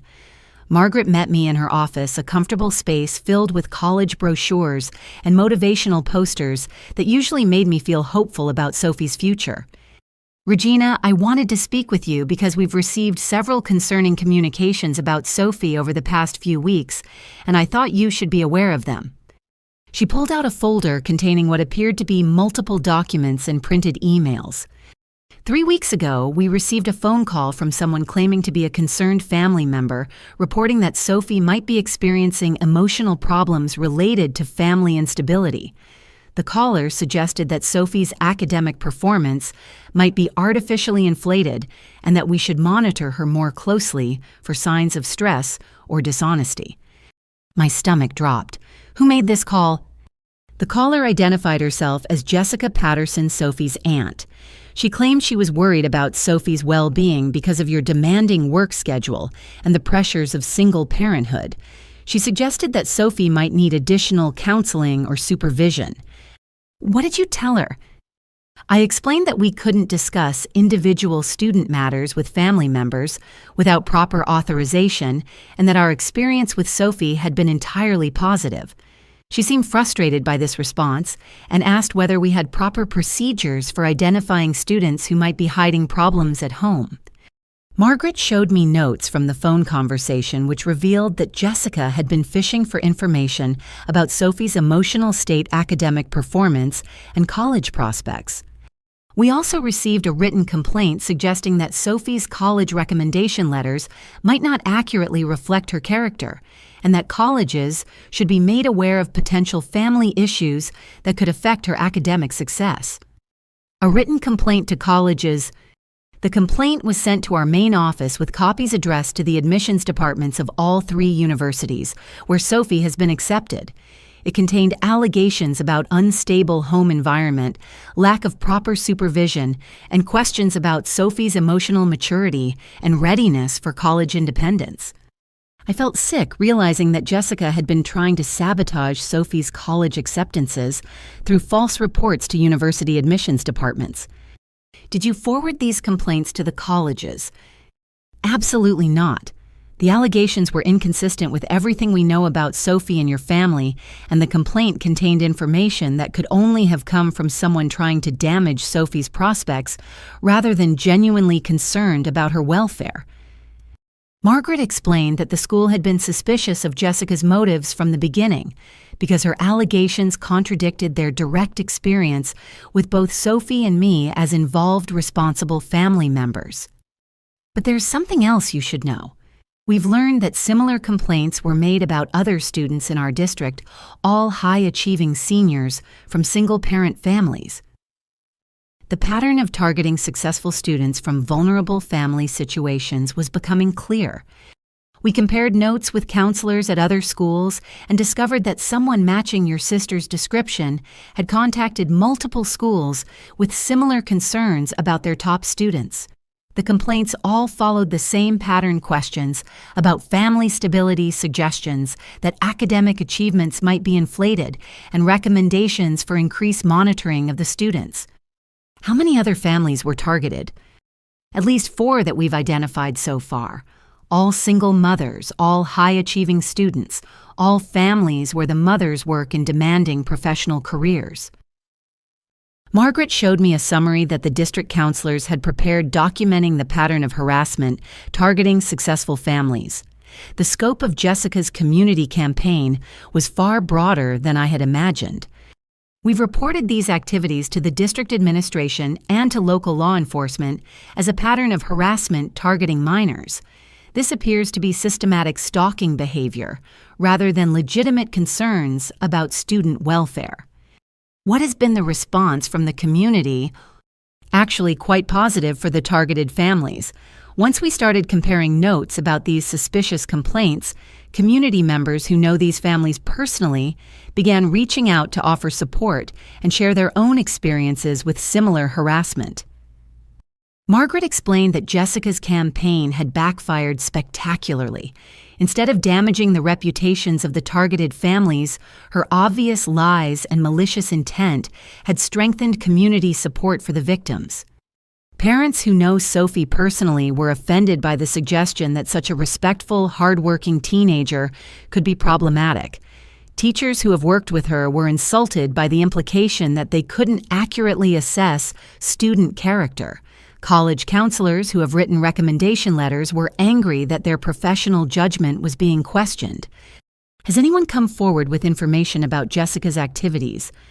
Several people have reported suspicious conversations with her over the past few months. Your pastor mentioned that she had tried to discuss concerns about your family's church attendance and Sophie's spiritual development. The manager at the bookstore where Sophie works said Jessica had asked probing questions about Sophie's work performance and attitude toward authority. The systematic nature of Jessica's community campaign was becoming clear. She'd been gathering intelligence and spreading false narratives throughout every aspect of our social and professional lives. Even Tyler's friends have come forward with information. Apparently, Jessica had been asking them to report on Sophie's social activities and behavior when the cousins were together at family events. She was using Tyler's friends to spy on Sophie. It appears so. Several teenagers mentioned that Tyler's mother had asked them unusual questions about Sophie's behavior, whether she seemed stuck up about her college plans, and whether she had ever said anything disrespectful about family members. Margaret showed me statements from several of Tyler's classmates who had been uncomfortable with Jessica's attempts to recruit them into monitoring and reporting on Sophie's activities. The good news is that this community response has actually strengthened Sophie's college prospects rather than damaging them. When word spread about the false complaints, several community leaders wrote additional letters of support for Sophie to ensure that any admissions committees would understand the true character of your family. Additional letters. Your pastor wrote a letter describing your family's positive contributions to church community. The bookstore manager wrote about Sophie's work ethic and integrity. 3 of her teachers submitted supplementary recommendations, emphasizing her character and the supportive home environment you've provided. I realized that Jessica's attempt to destroy Sophie's reputation had instead created an outpouring of community support that would actually enhance her college applications. There's one more thing, Margaret said. We've learned that the other families targeted by similar campaigns have all filed police reports. The district attorney's office is treating this as a coordinated harassment campaign targeting minors, which carries serious criminal penalties. How are the other affected students doing? They're all doing well, actually. Like Sophie, they've shown remarkable resilience in the face of adult harassment. And like your family, they've discovered strong community support they might not have realized they had. I left the school that afternoon with a completely different perspective on our situation. What I had initially seen as a family crisis had actually become an opportunity for our community to demonstrate its values and protect vulnerable families from malicious attacks. Jessica's campaign had exposed her own character while strengthening the bonds between our family and the people who actually knew and cared about us. Instead of isolating us, her attacks had revealed the depth of support available to families who were contributing positively to their communities. That evening, I received a call from Detective Martinez requesting a meeting to review additional evidence that had emerged during the investigation of Jessica's activities. She asked me to bring Sophie to the police station the next afternoon, explaining that they needed to document the psychological impact of Jessica's harassment campaign for the criminal charges. When Sophie and I arrived at the police station, Detective Martinez introduced us to Dr. Elena Rodriguez, a forensic psychologist who specialized in cases involving the psychological abuse of minors. Dr. Rodriguez would be evaluating the emotional harm caused by Jessica's systematic manipulation and documenting it for use in criminal proceedings. Sophie, I know this has been a difficult experience for you, Dr. Rodriguez said gently. What we're going to do today is talk about what happened and how it affected you so that the legal system can understand the full impact of your aunt's actions. During the interview, Sophie described the Christmas dinner exclusion in detail, explaining how the rejection had made her feel and how it had affected her sense of safety and belonging within our extended family. Dr. Rodriguez asked careful questions about Sophie's emotional state, her sleep patterns, her academic performance, and her social relationships since the incident. Dr. Rodriguez. Sophie said at one point, "What I don't understand is why Aunt Jessica thought hurting me would somehow help Tyler. Even if she succeeded in making me feel bad about myself, how would that make Tyler's life better?" Dr. Rodriguez explained that Jessica's behavior represented a psychological condition where someone tries to elevate their own status or that of their children by diminishing others rather than working to improve their actual circumstances. Your aunt appears to have believed that your success was somehow taking away opportunities from Tyler, when in reality your achievements had no impact on Tyler's potential for success. She was operating from a mindset of scarcity rather than abundance, believing that there wasn't enough success or family love to go around. While Sophie was being interviewed, Detective Martinez showed me additional evidence that had been gathered during the investigation of Jessica's activities. The scope of documentation was overwhelming and disturbing. We've obtained warrants for Jessica's phone records, email accounts, and social media activity, Detective Martinez explained. What we found confirms that this was a premeditated, systematic campaign that had been planned for months. She showed me printed copies of text messages Jessica had sent to various family members, carefully worded to plant seeds of doubt about Sophie's character and my parenting abilities. The messages revealed a calculated progression from subtle hints to more direct accusations, all designed to gradually shift family perceptions without triggering immediate suspicion. She also maintained detailed notes on her phone about your family's activities, schedules, and vulnerabilities.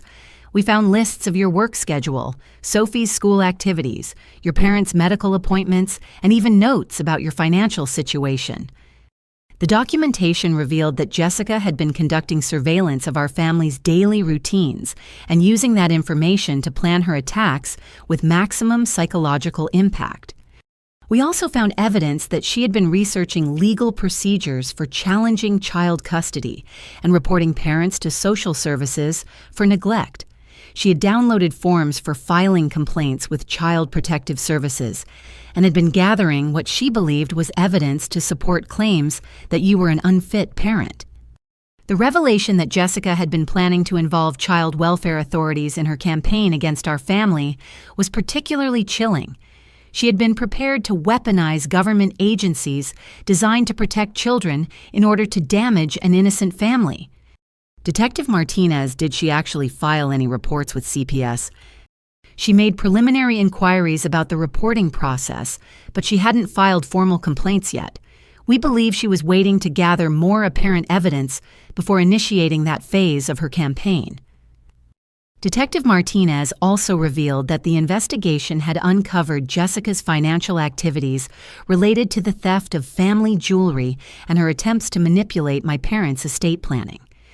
We traced the stolen jewelry to a pawn shop across the state line where Jessica sold 3 pieces for significantly below their actual value. The pawn shop owner has confirmed her identity and provided documentation of the transactions.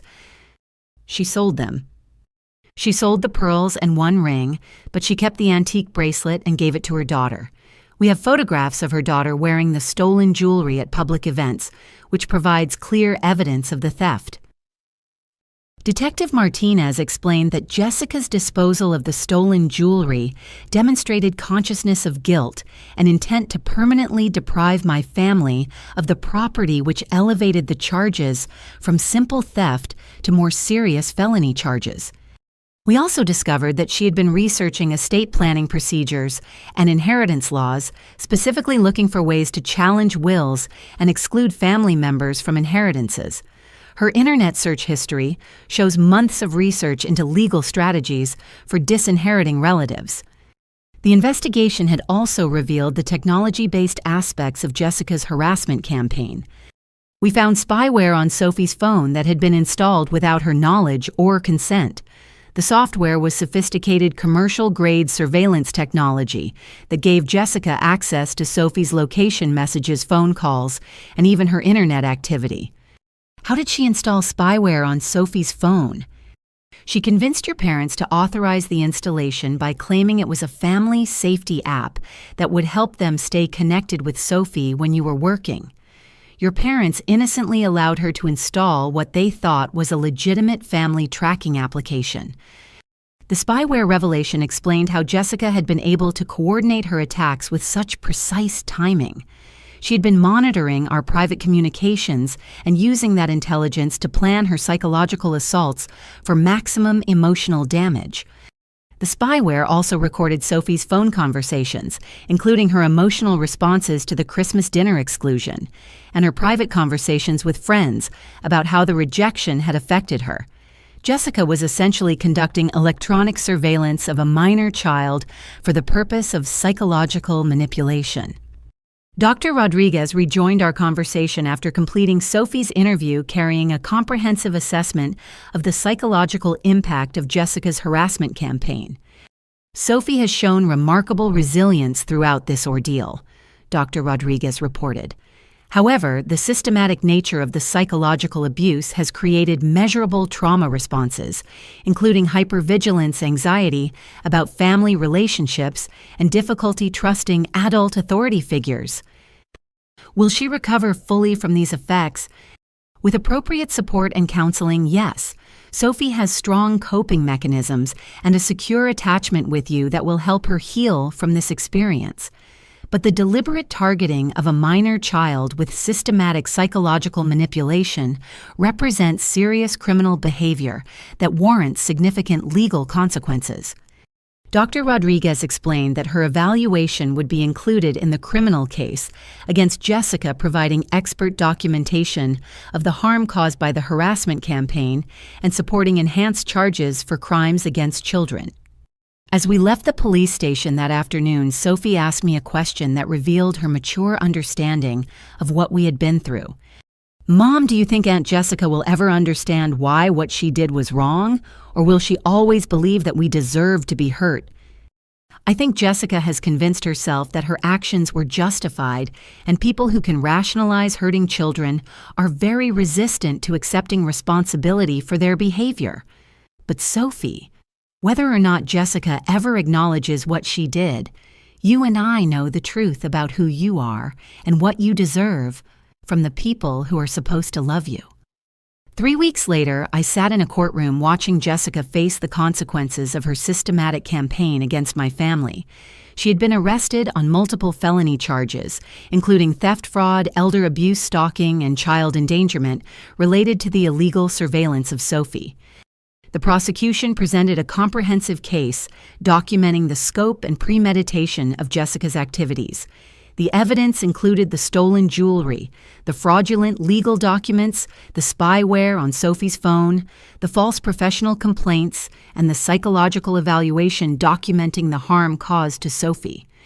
But the most powerful moment of the proceedings came when other families stepped forward to describe their own experiences with Jessica's harassment campaigns. 3 other mothers testified about similar attacks on their children and their own professional reputations. Sarah Mitchell, a nurse practitioner, described how Jessica had filed false complaints with the state licensing board claiming that Sarah's divorce was affecting her medical judgment and patient care. The investigation had taken 6 months to resolve and had cost Sarah thousands of dollars in legal fees to defend her professional reputation. Linda Vasquez, an attorney, testified that Jessica had contacted Linda's law firm, claiming that Linda was experiencing mental health problems that were affecting her legal work. Jessica had posed as a concerned family friend and had tried to access information about Linda's caseload and client relationships. Dr. Patricia Williams, a high school principal, described how Jessica had attempted to file complaints with the school district, claiming that Patricia was showing favoritism to her own children at the expense of other students. Jessica had tried to organize other parents to demand Patricia's removal from her position. All 3 women were single mothers with successful careers and high-achieving children. All had been targeted with systematic harassment campaigns designed to damage their professional reputations and undermine their children's academic prospects. The pattern evidence demonstrated that Jessica's attack on my family was part of a broader predatory behavior, targeting vulnerable families who represented what she saw as threats to her own status or her son's prospects. Judge Robert Chen, who was hearing the case, expressed particular concern about the targeting of minor children and the use of sophisticated technology to conduct illegal surveillance. Ms. Patterson, your actions represent a systematic campaign of harassment and abuse directed at innocent families and children, Judge Chen said during the sentencing phase. The premeditation and scope of your criminal behavior, particularly your targeting of minors, requires serious legal consequences. Jessica was sentenced to 18 months in prison, followed by 3 years of supervised probation. She was also ordered to pay restitution for the stolen jewelry legal fees for all the affected families and the costs of psychological counseling for Sophie and the other targeted children.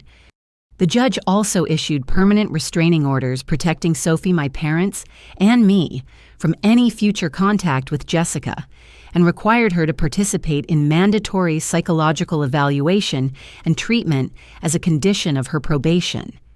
But the most significant aspect of the legal proceedings was the community response. The courtroom was filled with people who had come to support the affected families and to witness accountability for the harassment campaign that had targeted some of their community's most contributing members. Pastor Michael Roberts from our church spoke about the importance of protecting families who serve others through demanding careers like healthcare education and public service. He described Jessica's actions as attacks on the entire community's values and expressed support for ensuring such behavior would not be tolerated. Margaret Chen, Sophie's guidance counselor, testified about the positive impact our family had made on the school community and the importance of protecting students from adult harassment during their college preparation years. Even Linda from the grocery store attended the hearing to show support for our family and to express her disgust at someone who would deliberately hurt innocent children for personal gain. After the sentencing, Catherine Walsh, my attorney, explained the additional civil protections we had secured for Sophie and my parents. Your parents have revised all their legal documents to explicitly exclude Jessica from any inheritance or decision-making authority, Catherine reported. They've also established a formal trust fund for Sophie's education that Jessica cannot access or challenge. What about the stolen jewelry? Jessica has been ordered to return all remaining pieces immediately, and her daughter has voluntarily surrendered the bracelet she had been given. Your parents are also purchasing new pieces, specifically designated for Sophie, to ensure she receives the family heirlooms that were intended for her. Catherine also explained that the other affected families were pursuing civil lawsuits against Jessica for damages related to her harassment campaigns, and that Jessica would likely face additional financial consequences beyond the criminal penalties. The most important outcome is that Jessica will be prohibited from contacting any of the affected families for at least 5 years, and any violation of the restraining orders would result in immediate return to prison. As we left the courthouse that afternoon, Sophie walked between my parents and me, surrounded by family members who were committed to protecting and supporting her future. My parents had spent weeks working to rebuild their relationship with Sophie, demonstrating through consistent actions that they understood the extent of Jessica's manipulation and were determined to make amends for their unwitting participation in her humiliation. "Mom," Sophie said as we reached our car, "I know what Aunt Jessica did was terrible, but I'm actually grateful that it happened." "Why?" "Because now I know who really loves and supports me, and I know that our family is strong enough to survive people who try to hurt us. I also know that you'll always fight for me no matter what." That evening, my parents joined Sophie and me for dinner at our house, the first time we had shared a meal together since the Christmas disaster that had started this entire ordeal. The conversation was lighter than it had been in months, filled with discussion of Sophie's college plans and our family's hopes for the future. But the most meaningful moment came when my father presented Sophie with a small wrapped package containing a new necklace he and my mother had chosen specifically for her. "Sophie, this necklace doesn't replace the family jewelry that was stolen from you," my father said.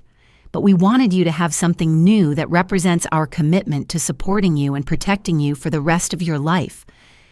We failed you once by believing lies about you," my mother added. "We promise that will never happen again. You will always have a place at our table, and you will always be valued and cherished in this family." Sophie hugged both her grandparents, and I saw in her face the healing that comes from having secure family relationships restored and strengthened through surviving a crisis together. 6 months after Jessica's sentencing, our family had settled into new rhythms and traditions that reflected the lessons we had learned about protecting and supporting each other. Sophie was thriving in her senior year of high school, and her relationship with my parents had grown stronger than ever before.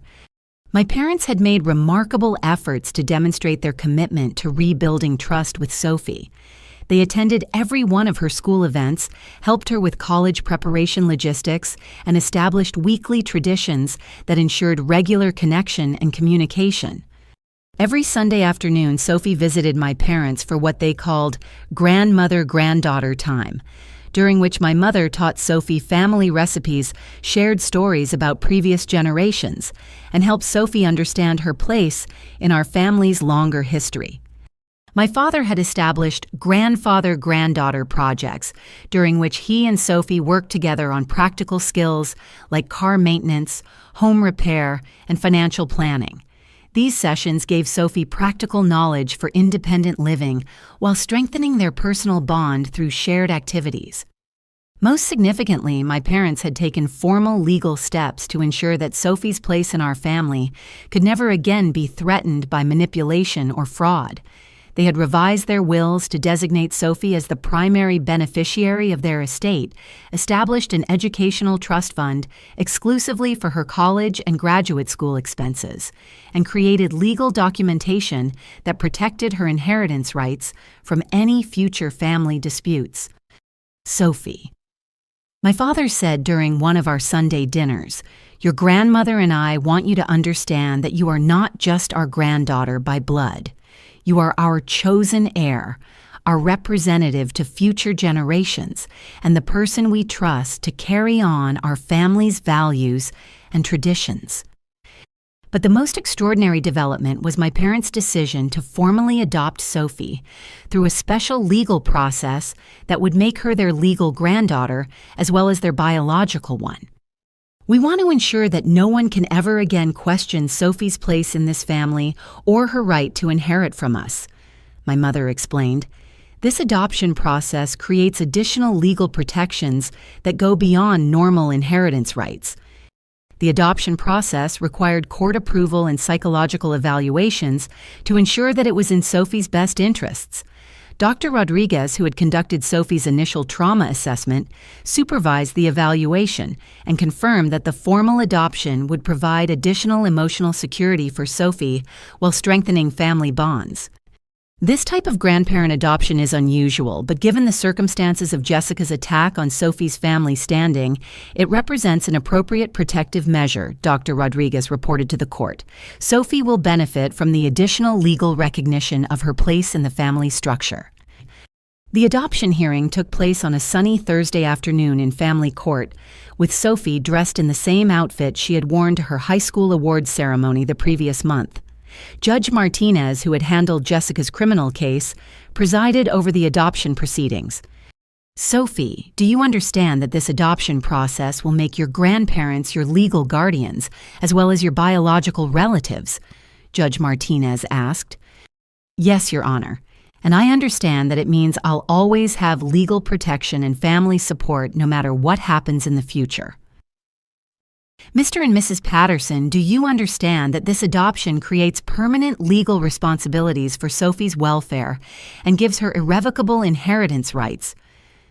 "We understand completely," my father responded. "This adoption represents our commitment to ensuring that Sophie always has family security and support." After the brief ceremony, we celebrated at Sophie's favorite restaurant, joined by Aunt Carol Margaret Chen from the school and Dr. Rodriguez. The gathering felt like a celebration of survival and renewal, rather than just a legal milestone. That evening, Sophie and I talked about how different our lives had become since the Christmas crisis that had initially threatened to destroy our family relationships. "Mom, I've been thinking about what Dr. Rodriguez said about Aunt Jessica's psychology. Do you think she'll ever get better and understand what she did wrong?" "Jessica is receiving psychological treatment as part of her legal sentence, and I hope she'll develop insight into her behavior and find healthier ways to handle her emotions. But Sophie, whether or not Jessica changes, we've learned that we can protect ourselves from people who want to hurt us, and we've discovered how much support we have from people who genuinely care about us. I've been wondering about Tyler, too. He's lost his mother to prison, and he wasn't really responsible for what she did. Sophie's compassion for her cousin, even after everything his mother had done to hurt her, represented the kind of emotional maturity that made me proud to be her parent. Tyler is getting counseling through the school district, and he's living with his father's parents while Jessica serves her sentence. Aunt Carol has been checking on him regularly, and from what I hear, he's starting to understand that his mother's actions weren't normal or acceptable. Do you think our family will ever be able to include Tyler again, or is that relationship permanently damaged? I think that depends on Tyler's choices as he grows up. If he's able to understand and reject his mother's behavior, and if he's willing to treat you with respect and kindness, then there might be a place for him in our family someday. But those decisions are far in the future, and they'll depend on him demonstrating that he shares our values about treating family members with love and respect." Sophie nodded thoughtfully. "I hope he can learn to be different from his mother. It would be sad if Jessica's problems destroyed his relationships with everyone." As I tucked Sophie into bed that night, I reflected on how much we had both learned about resilience, family loyalty, and the importance of protecting innocent people from those who would exploit or manipulate them. Sophie had demonstrated remarkable strength throughout the crisis, maintaining her academic performance, her kind treatment of others, and her sense of self-worth, despite being targeted by systematic psychological abuse. She had emerged from the experience with deeper understanding of human nature and stronger appreciation for the people who genuinely supported her. Our family had also grown stronger through surviving Jessica's attack. My parents had learned to be more discerning about trusting family members and more protective of vulnerable relatives. I had learned the importance of documenting problems and seeking legal protection when family conflicts escalated beyond normal disagreements. Most importantly, we had all learned that true family loyalty means protecting innocent members from those who would harm them rather than enabling destructive behavior simply because it comes from relatives. 2 years later, I stood in the kitchen of our new home preparing dinner, while Sophie excitedly described her first week at medical school. She had received a full academic scholarship to one of the most prestigious medical programs in the country, and her professors were already recognizing her potential for pediatric medicine. "Mom, I've been thinking about specializing in child psychology after I complete my medical degree." Sophie said, chopping vegetables for our salad. "Working with Dr. Rodriguez during our family crisis made me realize how much I want to help children who are being hurt by adults who should be protecting them." Sophie's decision to pursue medicine had been inspired partly by watching my work as a nurse, but her interest in child protection had grown directly from her experience surviving Jessica's psychological abuse campaign. "I want to be the kind of doctor who can recognize when children are being manipulated or harmed by family members and who can provide the help and protection they need," Sophie continued. "I know what it feels like to be targeted by an adult who uses their position in the family to hurt innocent children." Over the past 2 years, Sophie had maintained her academic excellence while developing remarkable emotional insight and resilience.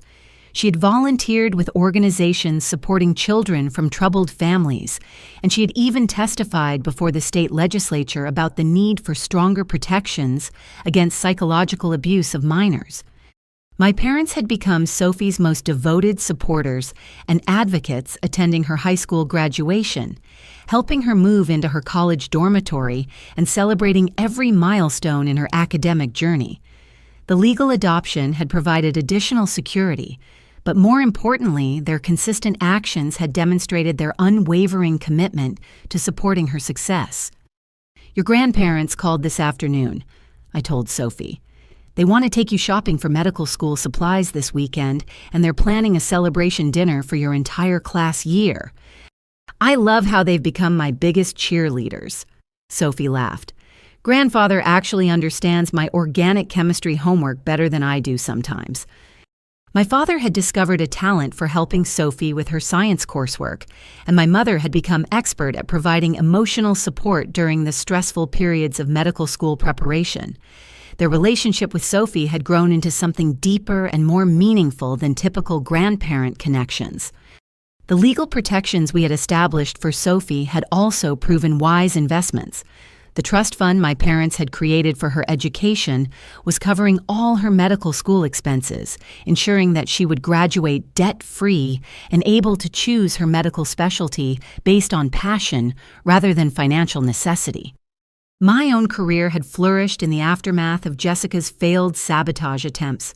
The hospital administration's recognition of my professionalism during the crisis had led to a promotion to nursing supervisor, and I had been selected to develop new protocols for protecting healthcare workers from harassment and false professional complaints. I've been asked to speak at a national nursing conference about recognizing and responding to professional harassment campaigns. I told Sophie, "Your experience helped me understand how important it is for healthcare workers to have protections against people who try to damage our careers for personal reasons." The other families who had been targeted by Jessica's harassment campaigns had also recovered and thrived.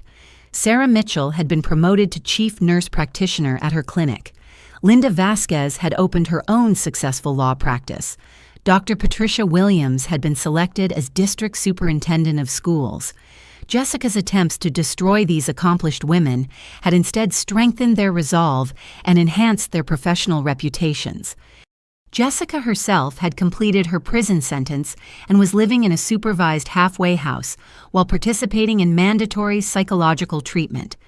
According to court reports, she was making progress in understanding the harm her behavior had caused, but she was prohibited from contacting any of her victims for at least 3 more years. Tyler had graduated high school and was attending community college while working part-time and living with his paternal grandparents. He had written a letter of apology to Sophie through his counselor, taking responsibility for not recognizing or stopping his mother's harmful behavior. The letter had been respectful and sincere, suggesting that he was developing the kind of character that might eventually allow for cautious family reconciliation. But the most meaningful development was the strength of the relationship Sophie and I had built together through surviving the crisis. We had learned to communicate openly about difficult emotions, to support each other through challenges, and to celebrate our successes without guilt or fear of attracting negative attention. "Mom, I know that what Aunt Jessica did was terrible, but I'm grateful for some of the things that came from it," Sophie said as we sat down to dinner. "I learned that I'm stronger than I thought I was, that you'll always fight to protect me, and that our family can survive people who try to hurt us." "I'm proud of how you handled yourself throughout that entire ordeal," I replied. "You maintained your dignity, your kindness, and your sense of self-worth, even when an adult was systematically trying to make you feel worthless. That kind of resilience will serve you well as a doctor." "I also learned that success doesn't make you a target unless you're around people who are threatened by other people's achievements," Sophie added. "Most people are genuinely happy when good things happen to families they care about." As we finished dinner, Sophie shared news about her medical school classmates and her excitement about the clinical rotations that would begin in her second year. Her enthusiasm for learning and helping others filled our home with positive energy and hope for the future. Dr. Rodriguez told me that children who survive psychological abuse often become especially compassionate adults because they understand what it feels like to be hurt by people who should protect them, Sophie said. She thinks my experience with Aunt Jessica might actually make me a better pediatrician because I'll be able to recognize when children are being harmed and know how to help them feel safe. That evening, as Sophie studied for her medical school exams and I caught up on nursing journals, I reflected on how completely our lives had transformed since that terrible Christmas when Jessica had tried to destroy our family bonds. What had begun as a cruel attack designed to humiliate and isolate my daughter had ultimately strengthened our family relationships, revealed the depth of community support available to us, and inspired Sophie to dedicate her career to protecting other vulnerable children. Jessica's campaign of psychological manipulation had failed completely, not just because of legal intervention, but because Sophie possessed the kind of inner strength and moral character that made her resistant to adult attempts to diminish her self-worth. The crisis had also revealed the importance of having family members who were willing to fight for what was right, rather than enabling harmful behavior for the sake of false peace. My parents' transformation from unwitting participants in Sophie's humiliation to her fiercest protectors and advocates had demonstrated the power of accountability and redemption in family relationships. Most importantly, Sophie had learned that she deserved to be treated with love, respect, and support by the adults in her life, and that she had the strength to recognize and resist anyone who tried to convince her otherwise. As I turned off the lights and prepared for bed, I felt profound gratitude for the journey that had brought our family to this place of security, success, and mutual support. Sophie was building the foundation for a career dedicated to healing and protecting others. My parents had become the kind of grandparents every child deserves, and I had learned that sometimes the most important thing a mother can do is stand up to family bullies who target innocent children. The Christmas that had nearly broken our family had ultimately made us stronger, wiser, and more committed to treating each other with the love and respect that every family member deserves. Sometimes protecting the people you love means standing up to family members who abuse their position of trust, even when it's difficult and painful. True family loyalty means defending innocent members from those who would harm them, not enabling destructive behavior simply because it comes from relatives. When we choose courage over comfort and justice over false peace, we create the kind of family environment where everyone can thrive and feel genuinely valued. Have you ever had to stand up to a family member who was hurting someone you loved? What gave you the strength to choose protection over peacekeeping? Share your story in the comments below because others might be struggling with similar family dynamics and could benefit from knowing they're not alone.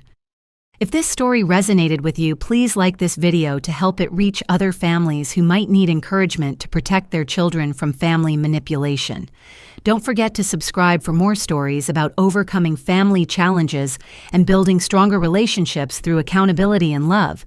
And please share this video with anyone who might need reminding that they deserve to be treated with respect and kindness by all family members regardless of age or relationship dynamics. Thank you for listening to our story, and remember that every child deserves adults who will fight to protect their dignity, dreams, and sense of belonging in this world.